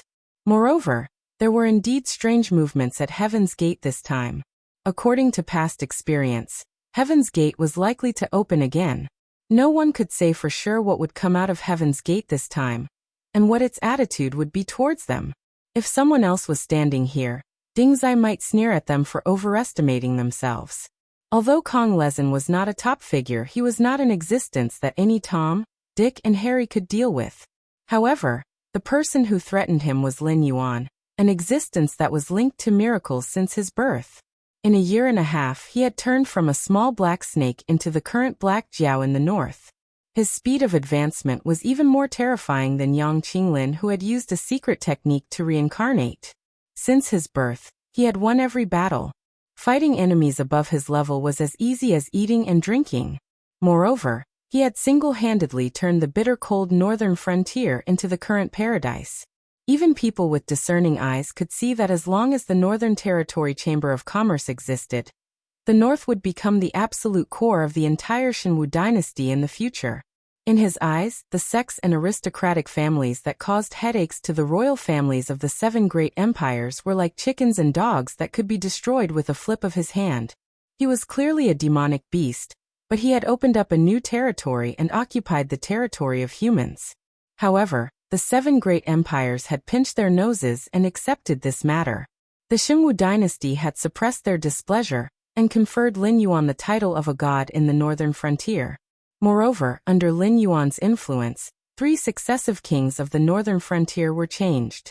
Even if some people thought that once the Shenwu dynasty regained its peace, Lin Yuan would be in trouble. But everyone knew that it was impossible. Unless the Shenwu dynasty was willing to give up the vast majority of its tax revenue, and wanted to eliminate the Northern Territory Chamber of Commerce after losing the Southern Maritime Trade. If it really came to that step, even if the Shinwu dynasty was very peaceful on the surface, in fact, it was only one step away from being destroyed. Therefore, the position of the northern frontier and Lin Yuan in the Shinwu dynasty in the future was absolutely unique. In other words, Lin Yuan had created too many miracles. Even he himself was a huge miracle. Upper Deer Association? It seems that you have never fulfilled the promise you made. The coldness in Lin Yuan's heterochromatic eyes turned, and was replaced with ridicule and ridicule. He said in a deep voice, I asked you to bring an expert who can contend with Kong Lezin. In the end, you went out and came back to tell me that you wanted to take Kong Lezin away. And this matter is over. Then I want to ask you, if it weren't for the quick reaction of my people, those infected food would have entered the warehouse of the northern frontier. Can you solve it? The construction of a series of projects in the northern frontier has been stalled. Can you solve it? Ding Zai reached out to touch the cold sweat on his nose, and looked at Lin Yuan with trepidation. After a long while, Ding Zai sighed and said, You have to know, whether it is the northern frontier or me, our lives are not worth mentioning in the eyes of those above. Unless it is someone like you, who has the qualifications to become the guardian of the heavenly gate. Only then will they have some weight in their eyes. The rest are trivial matters, or even not a matter. Speaking of this, Ding Zai raised his head and looked at the ridicule in Lin Yuan's eyes. He lowered his head again and said, You are right. In the big picture, even if you kill Kong Lezin, they will not take your life. Instead, they will give you a large amount of resources for your cultivation, so that you can replace Kong Lezin's position as the guardian of the heavenly gate as soon as possible. But, Ding Zai paused again. Seeing Lin Yuan's contemplative look, he continued, They will make us, their lackeys, join forces to destroy the northern frontier. They will make all your efforts go to waste, and they will kill all the people who are on good terms with you. This is their punishment. You did not listen to their opinions and insisted on killing Kong Lezin. Speaking of this, Ding Zai carefully raised his head. Seeing Lin Yuan's eyes showing hesitation, he suppressed the joy in his heart. He cupped his hands in greeting to Lin Yuan and said in a deep voice, And we, whether in your eyes or in their eyes, are all ant-like existences not worth mentioning. The orders from above, we have to carry them out unconditionally. Are you threatening this king? Lin Yuan still maintained a condescending posture, but the dragon's might on his body was slowly withdrawn. Ding Zai shook his head and said respectfully, I don't dare. I just hope that you will think about it carefully. Is it more important to vent your anger, or to maintain the current situation, and mind your own business with the people above? Lin Yuan pondered for a moment, then used his dragon tail to break the surrounding trees with some irritation. He roared, This is the first and last time this king will compromise with them. Take Kong Lezin, and get out of the northern frontier as soon as possible. If there is a next time, this king will not give any of you any face. If anyone dares to reach out, this king will definitely chop off their hands. Yes. Thank you, Demon Emperor, for your mercy. Ding Zai respectfully put his head on the ground and replied with a big smile. For an existence like him, even if his combat strength burst out, in the northern frontier, only Lin Yuan, Yin Xingqi, Yang Qinglin, and Kong Lezin could surpass him. But after being cultivated by the Deer Association since childhood, Ding Zai had long forgotten what his own edge and dignity were. As long as he could achieve his goal, he was willing to do anything and pay any price. Even if the negotiation had reached this point, Ding Zai would still suspect that Lin Yuan was just bluffing and did not have a way to kill Kong Lezin. But he did not dare to gamble, nor did he dare to go against this temperamental Black Jiao, because the one who would suffer in the end would be him. Wait. Lin Yuan stopped Ding Zai, who was just about to get up. Seeing the latter immediately stop and obediently lie on the ground again, he nodded with satisfaction and said, This king let Kong Lezin go, but it is not without conditions. Since those guys behind you control this world, then let's change the situation.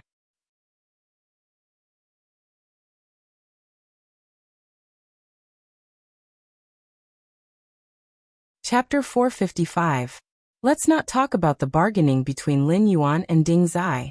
At the same time, in addition to the chaotic battle in Taitsong City, no one noticed that a cavalry in bright red armor was like a torrent of steel, waving machetes and lances, rushing toward Shunning City under the cover of the night. They looked very aggressive, like beasts that had just been released from their cages. The most important thing was that these knights in red armor did not wear helmets, and their exposed hairstyles were indescribably strange. They were either bald here or there with braids there. Some of them had braids all over their heads, and some of them were bald. They didn't look like a proper army. Instead, they looked like a group of armored bandits. The smell of blood could be smelled from their bodies, even from far away.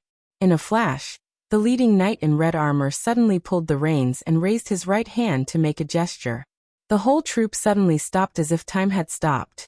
The knights on the horses all silently pulled out their machetes and stared at the darkness in front of them. In the darkness, there stood a silent army. The two sides were hundreds of miles apart. Even though the cultivation of the knights in red armor was only one step away from the Heaven Gang realm, they could still barely see the outline of those black-armored soldiers. They were all wearing black scales, and their helmets were in the shape of a ferocious tiger's head. There were some words engraved on the left arm armor, but they could not see it clearly in the darkness. The leader of the knights in red armor was very clear that these black-armored soldiers would not be so bored to come here in the middle of the night to play, and they would not be standing on their route. The black machetes in their hands were made of some unknown metal, but they did not reflect a trace of light in the moonlight. This also showed that these black-armored soldiers were standing there silently, waiting for a battle. Barbarians of the Shuangjian dynasty, get out of the northern frontier immediately, or you will die without a complete corpse. The silent black-armored soldiers parted to the sides, and a similarly dressed general rode out from the center of the formation. However, this person did not wear a helmet. Instead, he used a golden crown to tie up his hair, and a black cloak behind his armor. His figure was incomparably tall and sturdy, and he looked like an iron tower. At the same time, torches suddenly lit up in the army of black-armored soldiers, illuminating these silent black-armored soldiers. At the same time, the general's facial features were also illuminated. He had a pair of sharp eagle-like eyebrows, and he was holding a machete upside down. His whole body emitted an extremely strong smell of blood. At this time, the knights in red armor saw two runes engraved on the left shoulder of their opponent in a language that they did not recognize. After a while, they vaguely recognized that it was Blackwater. The leader of the blood-armored knights had never heard of the Blackwater army in the north, so he had no idea what was going on in the minds of these fellows who were silently standing in front of them without any torches. The war horses they were riding were the specialties of the Frost dynasty. They were completely different from the war horses of the other 6 dynasties. The war horses of the other 6 dynasties were basically hybrids of demonic beasts and ordinary horses. Although their strength and endurance were not as good as real demonic beasts, they were more docile and could be controlled by those who had a little understanding of horsemanship. Moreover, when facing demonic beasts, the blood of demonic beasts that flowed in their veins would not make them lose their courage and collapse to the ground. However, the horses of the Shuangjian dynasty were not something that those hybrid horses could compare to. The horses they rode were demon beasts. Usually, when they were fed, each horse would eat at least thousands of pounds of raw meat in a day. Otherwise, they would become ferocious and even their masters might be eaten by them. The knights in red armor riding demon beasts had never thought that anything could withstand their charge with just flesh and blood. Even Shen Linjun, who was recognized as the most elite soldier in the Shenwu dynasty, had to set up a series of barricades and traps to restrict the cavalry of the Shuangjian dynasty before he dared to fight them. The Blackwater army, who stood on their route without saying a word, was generally known as courting death. Of course, although the cavalry of the Shuangjian dynasty was terrifying, not all troops were equipped with such horses. For example, an official cavalry troop of the Shuangjian dynasty usually consisted of about 50,000 people. The standard equipment was a set of heavy armor, a lance, a scimitar, a bow, and armor-piercing arrows for knights, together with 3 horses and 3 sets of heavy horse armor. The Shuangjian dynasty would spend more than 10,000 taels of gold to equip each knight. This was only the fixed cost of equipment. Not to mention the salary and rations of the knights. A single horse would eat at least 500 pounds of raw meat a day.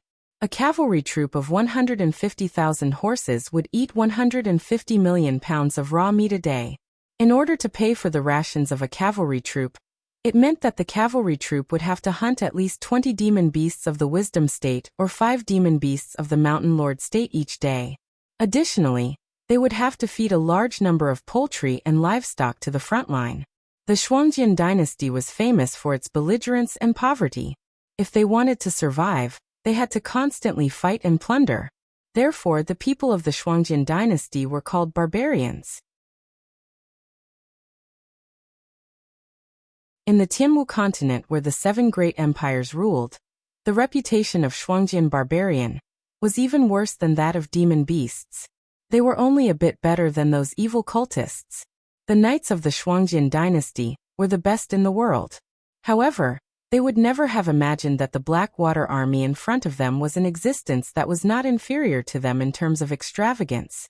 The black scales on their bodies were not ordinary things. Lin Yuan would shed his skin every 2 months. Although the old skin he left behind was not as tough as his body, it was much better than the armor made by the 7 great empires using metal mixed with demon beast bones. However, most of the scales would be damaged during the shedding process, so there were not many that could be used to make armor. In the past 4 months, Lin Yuan had only raised this Blackwater army of 30,000 people. The black sabers in their hands were not made of metal, but the bones of a type of mastiff called crimson steel mastiff. After being polished and improved by craftsmen, they became bone sabers that were as hard as mud. In any case, among the current military armors in the northern frontier, apart from the armor made from Lin Yuan's scales, there was really no armor that could withstand a scratch from these bone sabers. Apart from the preciousness of their equipment, these Blackwater army warriors ate demon beast meat that was at least in the late stage of the Wisdom State every day. Even the water they drank was medicine that was soaked in 100-year-old spiritual items. There was only one word to describe the entire troop: expensive.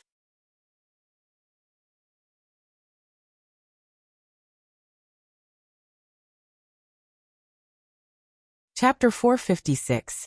We of the Frost Empire will only fight to the death, not run. The leader of the blood-armored cavalry sneered and said coldly, "Since you know who we are, then you should know Shui Liao's fighting style. Once you start fighting with us, we will fight to the death until there is only one person left. Little kid, are you prepared to die?" The general of the Blackwater army didn't want to waste any more words. He squeezed his horse's belly with his legs, and in pain, the horse charged straight at the Blood Liao cavalry. He slowly raised his gleaming crescent blade. "You overestimate yourself." The leader of the Blood Liao cavalry sneered. "Little kid, remember this well. I am Wanyan de Guang, the 13th prince of the Shuangjian dynasty. You should be honored to die by my hands." In the eyes of the Blood Liao cavalry, this black-armored general's actions were indeed suicidal. This was because the entire Blackwater army was made up of infantrymen. When this general charged, the silent black-armored soldiers also took off their large shields embedded with black scales and charged in their direction. However, it was a taboo for infantrymen to clash with cavalry. The general of the Blackwater army looked like he didn't know what was good for him. He clearly knew that he was the only cavalryman in the entire army, but he still urged his horse forward first. This caused him to be derailed from the battle. Once he was trapped in their battle formation, it wouldn't be so easy to retreat. The two armies hadn't even started fighting yet, but their general had already been killed on the spot. Under such circumstances, even if these silent black-armored soldiers had steel-like willpower, their morale would still be shaken. The black-armored knight charged into the fray alone. He poured his chi into his crescent blade, and cut down the scimitars coming at him like he was unstoppable. However, before he could kill the enemy, the Blood Liao cavalry in front of him urged their horses to get out of the way. Although the black-armored knight wanted to pull on the reins, how could he stop his horse at this speed? They had no choice but to plunge headfirst into the depths of the Blood Liao knight's war, and fall into a state of isolation and helplessness. This was a tactic that the Shui Liao cavalry often used to surround and kill generals with extraordinary martial arts. After all, A single person's strength was limited. Unless one's cultivation was at the Void Realm, one could forget about breaking through their formation. After all, the Shui Liao cavalry was one of the imperial army units of the Shuangjin dynasty, and not just any random person could be selected. Without a certain level of cultivation and background, how could one enter the imperial army? At this moment, the Blackwater army was still about 300 paces away from the Blood Liao Knights. They placed the black-armored knights into the formation, then surrounded the entrance to deal with the black-armored warriors outside. Once the general inside was stunned, they would toss his head out. They didn't believe that the black-armored warriors outside would grit their teeth and continue fighting. In fact, the Blood Liao Knight strategy had been executed perfectly from the moment the black-armored knights were placed into the formation. But when it came to the encirclement, the style suddenly changed. Because the distance was getting closer and closer, the black-armored knights had long since abandoned their crescent scimitars, and instead pulled out their black bone scimitars to engage in close combat. Whenever their bone scimitars fell, scimitars would break, horses would fall to the ground, and a Shui Liao knight would die on the spot. There were even a few unlucky fellows who were cut in half along with their horses. The bone scimitars of the black-armored knights were basically fatal, and if one couldn't dodge in time, they would end up crippled. But when the scimitars of the Blood Liao Knights landed on the black-armored knights, it was a different matter altogether. When the incredibly sharp scimitars landed on the black-scaled armor, made of some unknown material, they could only leave faint white marks. Some of the scimitars that were of inferior quality even snapped after drawing sparks, the tips of the scimitars even stabbing into the bodies of their own comrades. What the hell is this? The eyes of the 13th prince, who had been spouting nonsense at the start, nearly popped out of their sockets. Whether it was his scimitars or his cavalry spears, none of them could break through the enemy's defenses. But the enemy was like a tiger in a flock of sheep, killing them with a single scimitar. And at this moment, the black-armored soldiers who couldn't hold their own charged forward. Whether it was the scimitars or the blows of their shields, the outer formation only lasted for a moment before it was completely torn apart. What followed next was a one-sided slaughter. Logically speaking, although the 13th prince wasn't a famous general and couldn't compare to Yan Xingqi or Lei Qiusheng, in terms of military strategy, he definitely had no problem competing with rising stars like Li Zhongxing and Zhang Qilin. If someone had told him in the past that an infantry corps could suppress cavalry despite the disadvantage in numbers, he would have definitely dismissed that person's words as nonsense. Even now, he still didn't know how to command this battle. From the chaotic battle, he could vaguely see that the cavalry were incomparably vicious. When the enemy attacked with a single scimitar, they could often attack with 2 or 3 scimitars in a row. But this was of no use. If one scimitar couldn't break their armor, then 3 scimitars couldn't break their armor.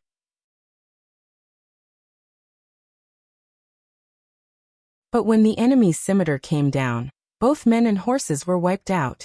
Of course, the 13th prince wasn't the only one who was paying attention to this battlefield.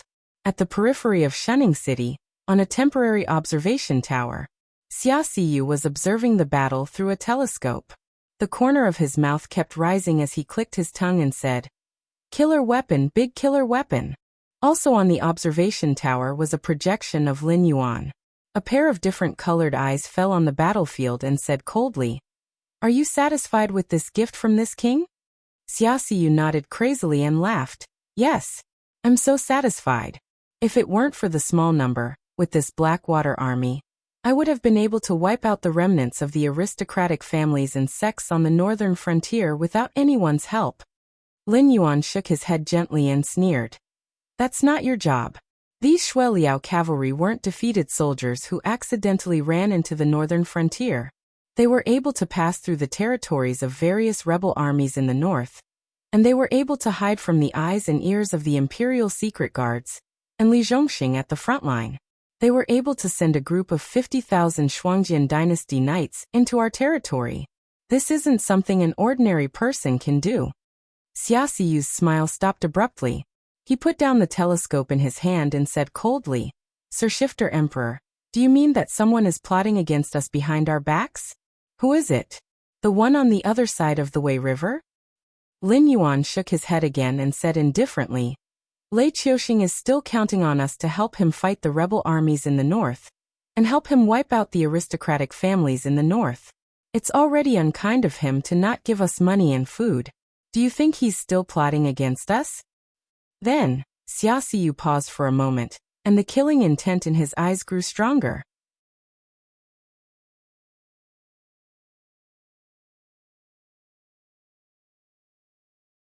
Chapter 457. At present, the Xinwu dynasty seemed to be in chaos, but in fact it was not a certain family or a certain person. It was the imperial power group headed by Zhang Xiu and Lei Qiuxing. It was the magnate group with the aristocratic families and sects as its backbone. It was the southern group with Lei Qiuming and the southern merchants as its backbone.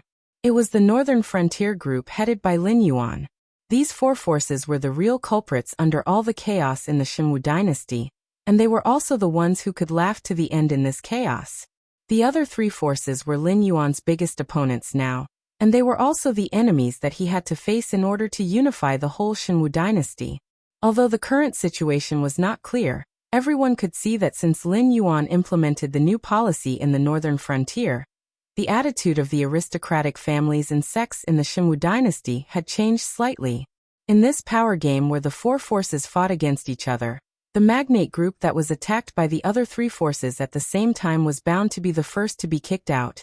And this process was constantly accelerating. However, during this period of time when the magnate group was about to be kicked out, the attitude of each family was very important. Among the three forces, the weakest one had to be chosen to suppress the other two forces at the same time. And it was also the last buffer. When this force was swallowed up by the other two forces, it would be the time for the final winner to be chosen. You and the Blackwater Army will leave the northern frontier starting tomorrow. Lin Yuan glanced at Xia Siyu and still said calmly, Li Zhongxing will arrange a ship to send you to the south. When you get there, there will naturally be someone to pick you up. You just have to listen to his command. His thoughts are my thoughts. Even if he makes a mistake, it is my responsibility. Do you understand? To put it bluntly, Lin Yuan was very clear that what he had done in the north had violated the interests of the whole south. Once he opened up the situation here, the Xinwu dynasty would be free to reorganize the south. At that time, whether it was Lei Qiuxing, who wanted to arm wrestle with Lei Qiuxing, or the interest groups in the south who wanted to gain benefits in this chaotic world, not only would they not get the price they wanted, but they would also have to face the troops of the Xinwu dynasty and bear the losses that they should not bear. Therefore, these Shueliao cavalrymen from the Shuangjian dynasty, under the promise of some people, quietly bypassed the main battlefield between the northern frontier and the Xinwu dynasty, and used the passage opened for them by the aristocratic families in the northern frontier to sneak into the northern frontier.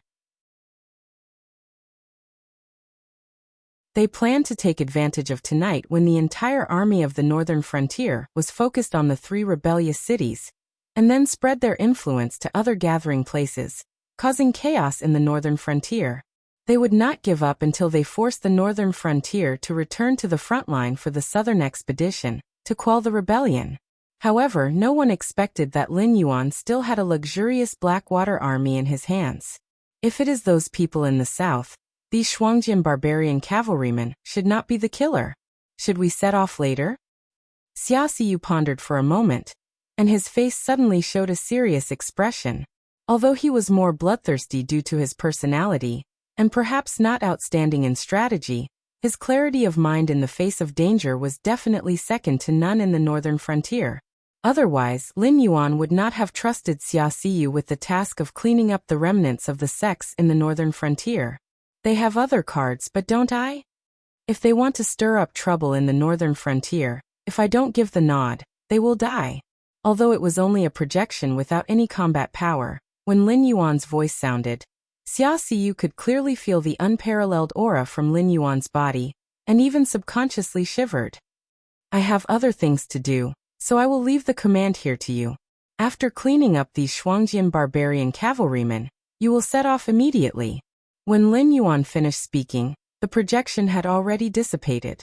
At this moment, the battle at the front had reached a climax. The 13th prince looked at the one-sided battle with bloodshot eyes and said fiercely, If you can't deal with these infantrymen, then don't fight them head-on. Use the mobility of the cavalry and drag these infantrymen down. I don't believe that such sturdy armor can be as light as cloth.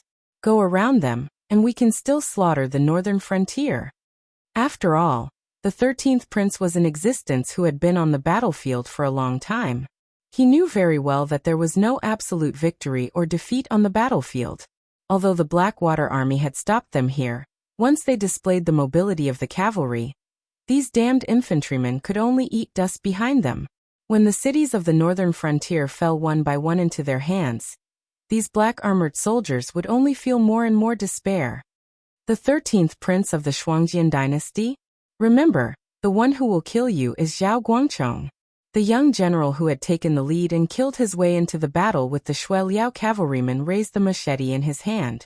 After forcing away 7 or 8 Shui Liao cavalrymen, he showed no signs of fear and directly charged toward the 13th prince, who was commanding the battle.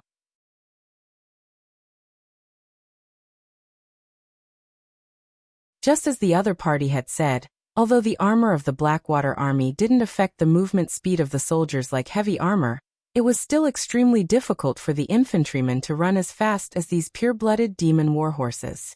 If these Shuangjian barbarian cavalrymen were really allowed to escape, then the defense and attack that they were so proud of would be equivalent to nothing.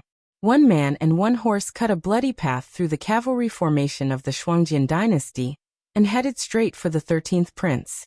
The 13th prince was terrified. He waved the machete in his hand and roared angrily, "Are you all F***king idiots? This general of the northern frontier is wearing that strange black armor. Just cut off his head. Why do you have to attack his body?" The deputy general who accompanied the 13th prince sighed and reached out to grab the 13th prince's reins. He said in a low voice, "This general of the northern frontier is quite extraordinary. Those cavalrymen won't be able to do anything to him. Your Highness, take your personal guards and go ahead. I will go and meet him." As soon as he finished speaking, the deputy general skillfully turned the 13th prince's warhorse around, and then used the scabbard to viciously slap the horse's butt. He watched as the 13th prince and his horse quickly disappeared from sight. Only then did he pull the reins and turn the horse around to meet the enemy. However, at this time, Zhao Guangchong was already standing in front of him in a daze. The deputy general didn't even have time to raise the machete in his hand before he felt a chill on his neck. His vision spun, and before his consciousness completely dissipated, he vaguely saw a headless corpse on the back of a horse. Zhao Guangchong? What a familiar name. Xia Siyu reached out to touch his chin. A moment later, a touch of surprise flashed through his eyes. What the F***ck? The Northern Frontier Academy set up a martial arts class in Shunning City for only 2 months, and they have already discovered such a fierce general?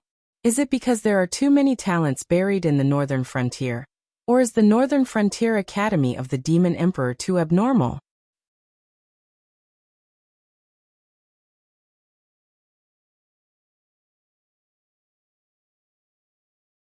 Chapter 458. Whoosh! A sharp sound broke through the air, interrupting Xia Siyu's contemplation. A fire arrow with a lit arrowhead swayed in the darkness, as if it had pierced through the darkness. Its speed was several times faster than those terrifying demonic beasts and warhorses. From the moment Xia Siyu realized that the arrow had appeared, less than 3 breaths of time had passed before the 13th prince, who had been galloping on his horse, fell from the back of his horse in fear. However, the fast, accurate, and ruthless arrow was merely a signal. Immediately after, hundreds and thousands of flaming arrows were shot out from Shunning City behind Xia Siyu. They exceeded the range that people originally knew and accurately shot down the 13th prince's personal guards one by one. On the other side, the black-armored soldiers had also completely cleared the area. The Shui Liao cavalry that had stayed behind had now become corpses strewn all over the ground. About 30 Shui Liao cavalry had knelt down and begged to surrender. However, what they received in response was a brazen descent of bone knives. No surrender, no begging to surrender, no advancing without military orders, no retreating without military orders. When they moved, they were like fire, and when they were still, they were like a mountain. These were the requirements of the Blackwater army that Lin Yuan had secretly trained. As the killing of the enemy ended, the archers who had killed the Shui Liao cavalry slowly walked out of Shunning City. These archers were also wearing armor woven from black dragon scales, but the materials used were much smaller. It was more like the attire worn by hunters on the northern frontier. Sharp daggers made from the bones of crimson steel mastiffs were tied to their calves, which seemed to be their only weapon for close combat. Each archer carried 3 quivers on their back, and the arrows they used were also made from the bones of crimson steel mastiffs. Each quiver was filled with 25 arrows. When this group of about 20,000 to 30,000 archers fired a volley of arrows, even Shenlin Jun would be shot into a sieve. After all, crimson steel mastiffs were famous in the northern frontier. Their bones could be used as sharp weapons with a little polishing. Moreover, the flesh of these demonic beasts would bring a lot of heat for an hour after consumption. In the past, the hunters who hunted in the Hengduan Mountains would always carry 1 or 2 kilograms of crimson steel mastiff's flesh with them. Even if the mountains were blocked by heavy snow, they would not freeze to death in the mountains. The crimson steel mastiffs had a very strong reproductive ability. If 2 crimson steel mastiffs of the opposite sex had enough food, they could expand their population to nearly 1,000 in just 2 months. Even if a crimson steel mastiff hadn't awakened to become a demonic beast, it could still easily kill tigers and leopards. However, their lifespans were very short. Even intelligence realm crimson steel mastiffs could only live for 20 years. Moreover, once they died for more than 4 hours, their flesh and bones would become a pile of garbage. They had to be preserved using special methods. Most importantly, although crimson steel mastiffs could be seen everywhere on the northern frontier, once they reached adulthood, they could fight against spirit awakening realm demonic beasts. Moreover, once they became demonic beasts, they could easily fight against demonic beasts of a higher realm. Due to their short lifespans, the crimson steel mastiff's cultivation speed was extremely terrifying. A 3-year-old crimson steel mastiff was at least intelligence realm level 6. Without a certain level of strength, anyone who provoked them would die. It was worth mentioning that the crimson steel mastiffs were very protective of each other. In the northern frontier, tigers had wantonly hunted and killed crimson steel mastiffs, resulting in a beast tide. When faced with a beast tide made up of crimson steel mastiffs, the 7 border cities had joined forces and paid the price of nearly 1 million casualties to repel the beast tide. Therefore, the flesh and bones of crimson steel mastiffs were extremely valuable items on the northern frontier. However, in Lin Yuan's hands, they were worthless toys. He had casually produced tens of thousands of sets of bows, bone blades, and daggers for the Blackwater army. Just these weapons alone were comparable to 3 Frost Mirror Corps at the same level as the Blood Liao Knights. This one-sided slaughter seemed spectacular, but after comparing the equipment of both sides, it seemed reasonable. This general, Qin Yu, greets the commander. A tall young man walked out from the group of archers. He looked to be in his 20s and had a strong body. His eyes were especially cold even when he was not in a combat state. Xia Xiyu couldn't help but think of Xiao En, who was currently in charge of the demon-human army. It was just that he didn't know whose shooting skills were more terrifying, compared to the archers who called themselves tree elves under Xiaoan. It seemed unreasonable that Lin Yuan could raise a force like the Blackwater army in just 2 months. However, when Xia Xiyu thought about it carefully, he still felt that it was reasonable. After all, the northern frontier had always been known for its bitter cold. Anyone who had the slightest ability in the northern frontier would develop towards the south. As for those who stayed in the northern frontier, even if they had extraordinary talent, they could not make a name for themselves under the control of the aristocratic families and sects in the northern frontier. Even if they could obtain resources for cultivation, true geniuses would not be willing to be dogs for others. Just like the first-generation members of the Association of the Demon Emperor, who followed Lin Yuan, they were all outstanding people. Otherwise, they would not have been able to develop the Association of the Demon Emperor to its current scale. However, they never thought of themselves as Lin Yuan's dogs. This was because even if Lin Yuan wanted to command them to do something, he would have to pay a corresponding price as a reward. Therefore, the relationship between the two parties had always been that of collaborators. Whether it was Qin Yu or Zhao Guangchong, they were all geniuses who had been buried in the northern frontier. Lin Yuan gave them resources and a stage, and they immediately shed their dusty appearance and were replaced by the current Blackwater Army. They had received benefits from Lin Yuan, so naturally, they would serve Lin Yuan. Of course, if there was a better place to go, Lin Yuan would not stop them. This was because whether it was Lin Yuan or them, they all believed that even if the 7 grand dynasties tried their best to catch up, their potential would not be comparable to the future northern frontier. After all, what they were going to play with next were all left behind by Lin Yuan.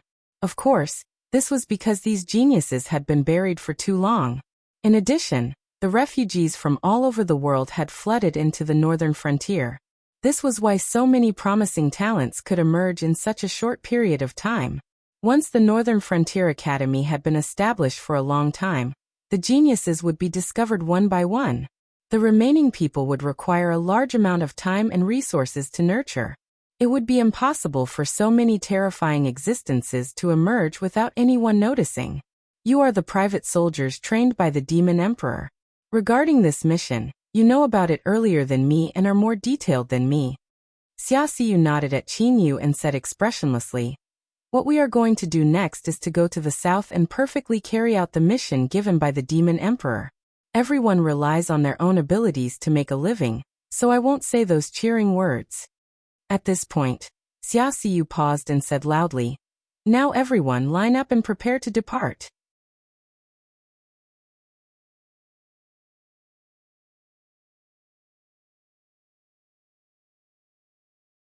Chapter 459. Ah, Lord Dragon King, you have given me a good show. Ding Zai followed behind Lin Yuan, smiling as he flattered Lin Yuan. Through the same method of projection, Lin Yuan showed Ding Zai the video of the first battle between the Blackwater Army and the Blood Liao cavalry. Towards this Blackwater Army that had suddenly appeared, even someone as strong as Ding Zai had to be vigilant. This was because the time it took for the Blackwater archers to reach Xia Xiyu from Shunning City did not exceed 5 breaths. The shooting distance was also far beyond Ding Zai's knowledge. If he was in the position of the Blood Liao cavalry, he would never have thought that the archers of the northern frontier could kill these people from such a long distance. Similarly, as long as Lin Yuan ambushed an army of the same level as the Blackwater archers, they would only need 1 round of shooting. Ding Zai's cultivation that he was so proud of would not be of any use. Before he had stepped into the Void Realm, these archers could easily take his life. If flattery was useful, the divine martial empire would not have fallen to such a state. Lin Yuan's strange-colored eyes paused on Ding Zai for a moment. He sneered. "You people keep saying that you have no thoughts about the Sky Martial Continent, the so-called 7 great empires, the various aristocratic families, and the killing between the sects, in your eyes, are like ants fighting. But once things are out of your control, you will always think of using force to change everything into what you think it should be. The chaos of the Shimwu dynasty was like this, and everything that happened in the northern frontier tonight was also like this." After being unmasked by Lin Yuan, Ding Zai only felt cold sweat on his back. He braced himself and said, "Lord Demon Emperor, although those big shots above have already transcended the secular world, their inheritance needs to be left behind. Their disciples also need resources to cultivate. If we let the secular world continue to fight like this, there will be fewer and fewer people guarding the gate of heaven. This world sooner or later will fall. What are you afraid of? I didn't say what you did was wrong." Lin Yuan glanced at Ding Zai and said with a faint smile, "It's just that your selfishness is too heavy. You all want to have absolute control over the so-called secular world. In fact, in the end, you all still haven't transcended enough. You still care about who you listen to in this little piece of land that you control. I don't believe that with the 7 great empires united, the resources that can be provided can't be compared to the current situation where each of you is doing your own thing. Even more so, I don't believe that the demonic beast clan can cause chaos in the world once they leave their gathering place. The matter of the demonic beasts is indeed not easy to handle." Ding Zai shook his head with a bitter smile, and said solemnly, "It's not that I'm not willing to do my best for Lord Spirit Demon Emperor. It's just that, The spirit demon race and spirit demon race have been at odds with each other for too long, and both sides hate each other. Once the shackles of the spirit demon beasts are released, even if the world is not in chaos, but the various places will definitely not be as peaceful as they are now, and a massacre that will engulf the entire Sky Martial continent is inevitable. It's not easy. Lin Yuan continued to follow Ding Zai's words, and the coldness in his eyes intensified. He said coldly, "In the end, isn't it just that the demonic beast clan has too few experts guarding outside the Heaven's Gate? Without the right to speak, there is naturally no space for survival.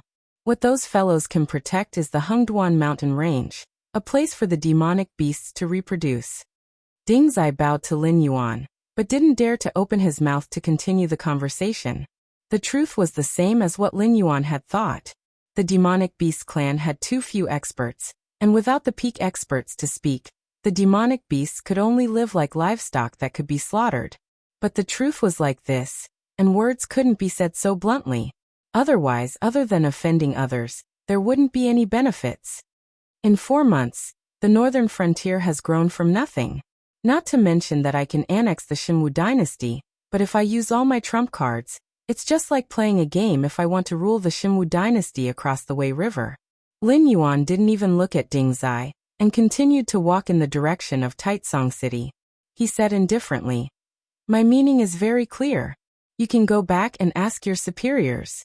It's your business what you think of my proposal, but whether I do it or not, you can't stop me. Pardon me for asking, but if we agree, what can the demonic beast emperor do? If we don't agree, what can the demonic beast emperor do?" Ding Zai stretched out his hand to wipe the cold sweat on his forehead, and asked with a respectful expression. He was very clear that the black Jiao in front of him had countless ways to kill him, but the other party's request was too big, and it was no longer something that a small fry like him could decide. So he had to figure out Lin Yuan's context and bottom line before he could decide how to report to his superiors. "Do you agree or not? The whole north of the Xinwu dynasty will also be under my rule." Lin Yuan grinned and said, "If you are willing to give me this status, I can guarantee that the resources in your hands will be much more than when the Xinwu dynasty controlled the north. You can see this by looking at the northern frontier now. The territory that can only slowly decay in their hands and be slowly annexed by the aristocratic families will blossom in a different light in my hands." Speaking of this, Lin Yuan paused for a moment, narrowed his eyes and added, "Of course, if they don't agree, the other 6 dynasties will definitely not let me go. But with the Hengduan mountain as a shield, this king is not afraid of challenges. If they defeat this king, the northern frontier will become what it was before. You won't lose, but you won't gain. But if they can't defeat this king..." Gulp. Ding Zai swallowed a mouthful of saliva heavily. "Then what this king wants is not as simple as the north of the Xinwu dynasty." Lin Yuan's voice sounded slowly. Ding Zai suddenly felt that the temperature around him seemed to have dropped by dozens of degrees. He couldn't help but start to shiver. He said slowly, "Demon Emperor, you are making trouble for me. Lord Shifter Emperor, you are making things difficult for me. Although our Shanglu Association has a certain degree of control in the Xinwu dynasty, you can also see that Lei Qiuxing is gradually dissatisfied with being controlled by us. Otherwise, things wouldn't have escalated to this point. If you want the Northern Territory, we will definitely be willing to give it to you. However, we can't control Lei Qiuxing's opinion right now. Then there's the other 6 empires. That's not something our Upper Deer Association can control. You also know that all the families and sects are now in control of this area. For example, the Xinwu dynasty is not only controlled by our Shanglu Association, but also the other 6 dynasties.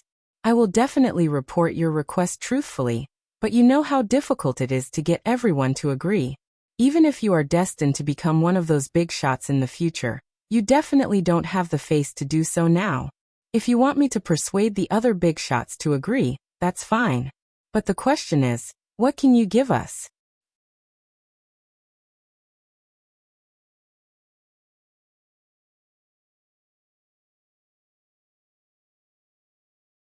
Chapter 460. As long as you ask, this king can give you anything. But the problem is, Does the Shanglu society dare to take all of this for themselves? Lin Yuan's voice was filled with mockery. His words were still aimed at Ding Zai's Achilles heel. The northern frontier was now in high demand. Even if those big shots who guarded the heavenly gates said that they were not interested in the secular world, Lin Yuan felt that these fellows who were still attached to secular power were not so easy to get rid of. Otherwise, existences like the Shanglu Society, the Four Alliance Society, and even Zhang Xiu would not constantly think of infiltrating the northern frontier. However, with the current prosperous conditions of the northern frontier, it was not something that could be done by any Tom, Dick, or Harry. First, the operation of the Northern Territory Chamber of Commerce required a demonic beast that could control the situation. Furthermore, this demonic beast had to have a good view of the overall situation. It would not take all the benefits for itself. It had to know who to give benefits to and who not to give benefits to. It had to be able to make everyone obediently acknowledge the existence of the Northern Territory Chamber of Commerce. It was not like what the Ether Society thought, that any random beast king would be able to take over the Northern Territory Chamber of Commerce. To put it bluntly, the beast kings in the Hengduan Mountains were all arrogant and unruly existences. If they fell out with each other, who would be easy to provoke? Lin Yuan could be said to have a halo around him. Firstly, he had the endorsement of 3 great beast kings and the favor of Beast King Kirin. They even privately believed that Lin Yuan would be the next beast king's successor. Other than these objective factors, there was also the Scarlet Flame Swamp next to the Stoneclaw Forest and some of the Beast King's territories. Now, it had completely turned into a paradise for the demonic beasts. Without Lin Yuan as a shield, who knew how many Beast Kings would suffer? The most important thing is that Lin Yuan has the merit of opening up new territories. Ever since the demonic beasts retreated into the Hengduan Mountains and struggled at death's door, their greatest achievement was to temporarily destroy the cities built by humans near the demonic beast forest. However, just like how the beast tide reduced the number of low-level demonic beasts, these border cities were also a means for humans to reduce the excess population. However, Lin Yuan was different from the demonic beasts in the Hengduan Mountains. His achievements were real. Now the entire northern frontier was like a sweet cake in Lin Yuan's hands. Except for Lin Yuan, no one could even think of ordering the northern frontier.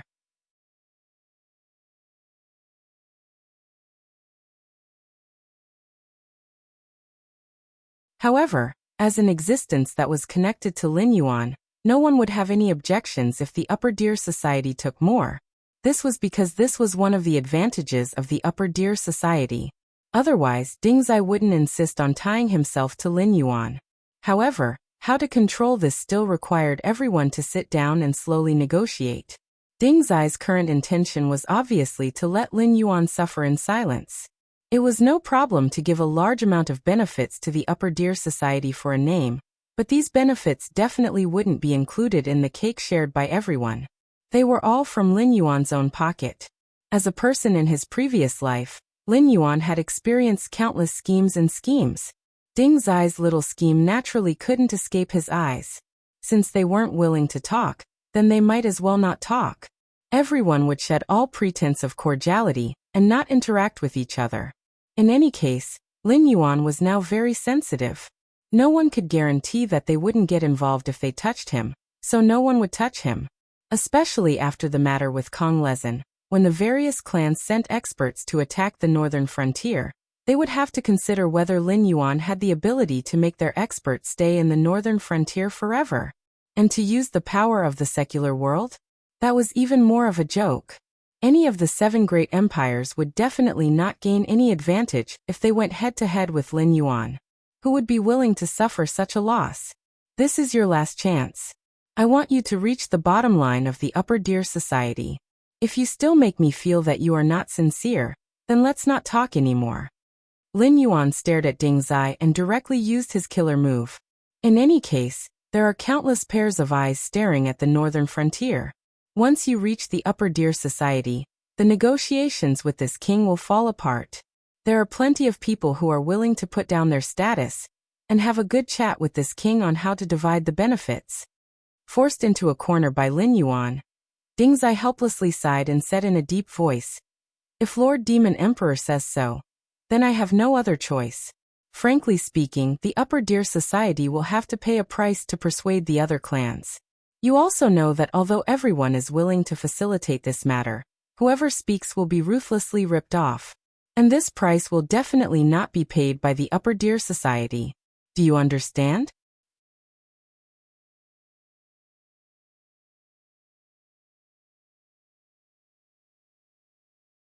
Chapter 461. Understood. Lin Yuan nodded slightly. Since the Shanglu Association had contacted him, they would definitely get a bigger share of the cake than the others. It might not be obvious once or twice, but over time, it would be a considerable amount of wealth. If it was exchanged for cultivation resources, it would be enough for the younger generation of the Shanglu Association to pull ahead of the younger generation of the other factions by a large margin. Although everyone had tacitly agreed to such a matter, it did not mean that everyone could pinch their noses and accept it. Before they split the cake, everyone would definitely sit together and ruthlessly rip off the Shanglu Association. This price would definitely not be a small sum. Even the Shanglu Association would have to suffer a loss. Therefore, unless it was absolutely necessary, the Shanglu Association would definitely not agree.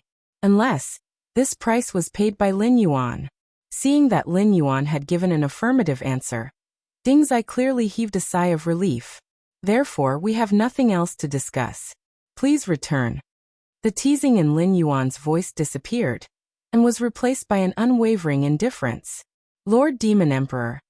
Ding Zai watched as Lin Yuan's speed suddenly increased and instantly disappeared from his sight. He suddenly felt a stifling sensation in his chest. The Shanglu Association was a faction with a top-notch expert overseeing it. They had always placed great importance on nurturing their younger generation. Ding Zai being able to form a connection with Lin Yuan gave him a lot of bonus points. Once this deal was concluded, Ding Zai would definitely receive a lot of rewards when he returned to the Shanglu Association. However, apart from the results, there was also a process. Therefore, the Shanglu Association also paid attention to how to negotiate the division of benefits with Lin Yuan. The more Lin Yuan paid, the less the Shanglu Association would have to pay, and the more benefits Ding Zai would receive. Therefore, Ding Zai repeatedly bargained with Lin Yuan. In the end, Ding Zai still hoped that Lin Yuan would pay all the price. So now that Lin Yuan had abandoned him, Ding Zai actually couldn't even refute him, because until just now, Lin Yuan had given him enough face. It was his own greed that caused Lin Yuan to leave. Moreover, he didn't expect that Lin Yuan would be able to infer the thoughts and concerns of those people even though he hadn't come into contact with them. At the same time, Ding Zai was clear about his own position. He understood that even if the negotiations fell through, there would still be other forces contacting him. So Lin Yuan wasn't in a hurry at all. A sneer suddenly rang out. And a moment later, a figure wearing a black hooded robe appeared out of thin air on a nearby tree trunk. The black-clothed man looked down at Ding Zai and clicked his tongue. Listen, no wonder he's an ambitious and ruthless person. Without you, Butcher Ding, wouldn't he still be eating hairy pigs? I gave you so many chances but you didn't cherish them. Ha ha ha. Then it's our lofty gorgeous state's turn to reap the benefits. As his voice faded, the black-clothed man flashed and disappeared from Ding Zai's sight once again. Ding Zai's face was crimson red. Just as he was about to step forward to stop him, another two figures dressed similarly to the previous black-clothed man suddenly appeared in front of him. The two of them didn't say a single word as they brandished their long sabers and attacked Ding Zai from both sides. It was obvious that they had planned this for a long time and didn't want Ding Zai to leave this place at all. You're courting death. Ding Zai's face darkened. His body surged with energy, and without dodging he directly grabbed the two long sabers and shattered them. Then, without even retracting his hands, he grabbed the throats of the two black-clothed men and killed them in an instant. Only then did he move to chase in the direction that the previous black-clothed man and Lin Yuan had disappeared. About 4 to 5 breaths later, Ding Zai arrived at a clearing that had been cut out. Only then did he realize that on those tree stumps, there were many familiar and unfamiliar existences sitting there. It was obvious that the various top forces were very eager to invest in Lin Yuan, this potential stock. Therefore, after Ding Zai angered Lin Yuan, these monsters all emerged from the corners and gathered here. Ding Zai couldn't help but feel his scalp go numb. Looking at Lin Yuan, who was surrounded by the crowd, a feeling of fear suddenly spread out from the depths of Ding Zai's heart. The current Ding Zai's thoughts of persuading Lin Yuan to pay the price and let Upper Deer Association gain a large share of the benefits had completely vanished when he saw these monsters. Ding Zai was very clear about the methods of Upper Deer Association. Towards traitors and trash, Upper Deer Association had always been merciless. The originally favorable situation had collapsed because of his greed. Now that Ding Zai had completely sobered up, he was very clear that he had offended Lin Yuan. If he returned to Upper Deer Association, he would definitely be punished and reprimanded. Moreover, if Lin Yuan were to form connections with others and completely throw Upper Deer Association to the side, then he, Ding Zai, would definitely have no way out. All of you, stop making so much noise. Ding Zai's eyes were bloodshot as he took 2 steps forward. Suddenly he roared. Feeling the mocking, curious and mocking gazes, Ding Zai quickly walked to Lin Yuan's side. His gaze swept across the people that represented the various forces and loudly said, "I, Ding Zai, have done something wrong. I accept my punishment. However, it's not a good idea for all of you to gather here and make a ruckus like a bunch of women. If all of you keep on chattering like this, you won't be able to come up with anything by the time the sun rises. Then tell us, what should we do?" The black-clothed man from Lofty Gorge Prefecture sneered and coldly said, "Don't tell me that you still haven't woken up from your dream, and still think that Lord Shifter Emperor still treats your Upper Deer Association as a treasure? You have to know that there are many forces that are on par with your Upper Deer Association. There are even more than 10 forces that are stronger than your Upper Deer Association. If you want to snatch food from the tiger's mouth, why don't you take a look at yourself first?" The moment the black-clothed man finished speaking, the surrounding forces all roared with laughter. Lofty Gorge Prefecture and Upper Deer Association were on par with each other. Moreover, they were both top forces that controlled a region of the Shenwu dynasty. Both sides usually had friction with each other. Although it wasn't to the extent of alerting the higher-ups, there were fights between those below the Void Realm every day. The black-clothed man humiliating Ding Zai was within everyone's expectations. The reason why these forces cooperated with the black-clothed man was mostly because of jealousy and hatred. When Upper Deer Association first entered the northern frontier, they didn't have any good intentions. However, Ding Zai just had to mix with Lin Yuan, and both sides even had a period of sweetness. At one point, the various forces felt that Upper Deer Association would definitely be able to seize control of the northern frontier and become the strongest existence among the top forces behind the Shenwu dynasty. At that time, most of the secular forces in Lofty Gorge Prefecture would be destroyed, and they wouldn't end up well either. However, Ding Zai screwed up himself and made Lin Yuan decisively abandon Upper Deer Association. Only then did they have a chance. If they didn't take revenge on Ding Zai for being on tenterhooks, they really wouldn't be able to swallow this anger.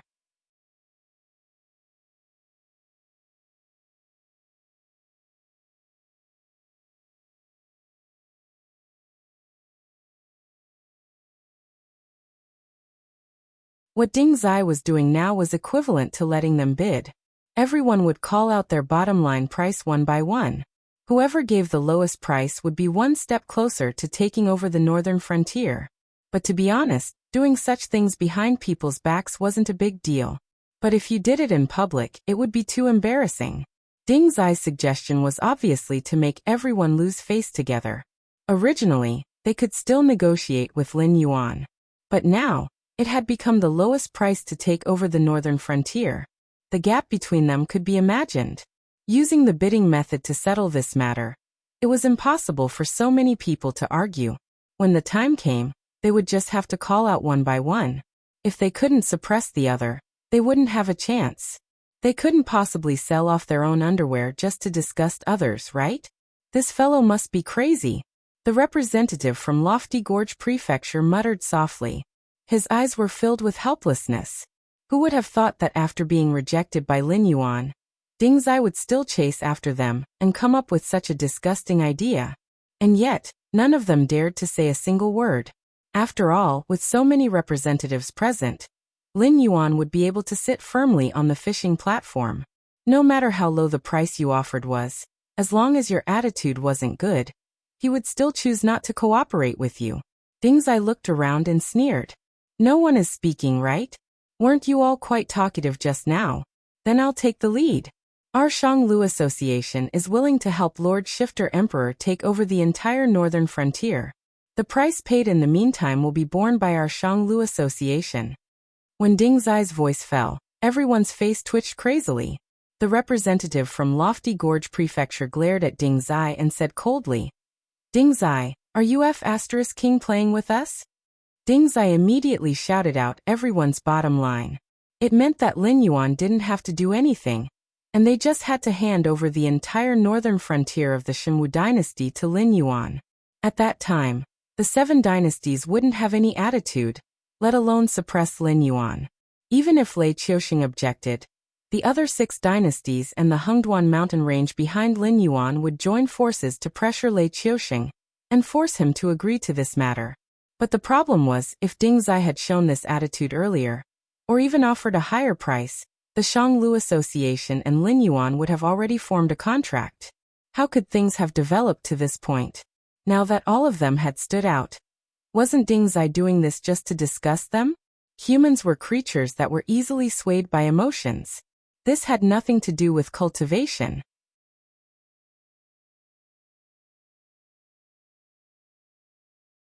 Just like how those top-notch big shots were unwilling to give up worldly power, being swayed by emotions was a bad habit that humans were born with.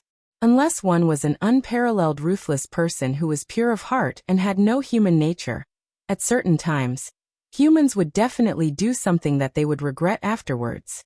For example, right now, an old man with white hair and beard slowly stood up and said expressionlessly, I, the Supreme Palace, will repeat all the conditions of the Shanglu Association. After you take over the entire northern frontier, we promise not to ask for any reward for the next 10 years. When the old man finished speaking, many people's expressions changed. They thought Ding Zai was crazy just a moment ago, but now he was King killing them. Not asking for any reward for the next 10 years was equivalent to letting Lin Yuan monopolize the entire northern frontier for 10 years. With Lin Yuan's cultivation speed, even if he couldn't compare to those top bosses in 10 years, he would definitely be one of them. By then, the northern frontier of the Shenwu dynasty would be his own territory. Who would dare to ask for benefits from Lin Yuan? What was the difference between this and working for free? Oh, there was a difference. This was King working for free. Soon another representative stood up and said in a deep voice, I will repeat all the conditions of the previous 2. Also, I will select a 3 million strong elite army from the Shuangjian dynasty under my jurisdiction to assist the Dragon King in attacking the northern frontier. Everyone's faces twitched crazily again. Great, they're starting to act now? Just to disgust others. Each one was more shameless than the other. Working for free? Paying to work for free? Now there's even paying to work for free? You're tuning in to the Li Mei's Wuxia Whispers YouTube channel. We're so grateful for your support, and don't forget to subscribe to join us on this incredible journey through captivating stories. Your generosity through donations truly makes a world of difference, as it's the primary source of revenue that allows me to expand and enhance this channel for you. Thank you from the bottom of my heart for being a part of this adventure.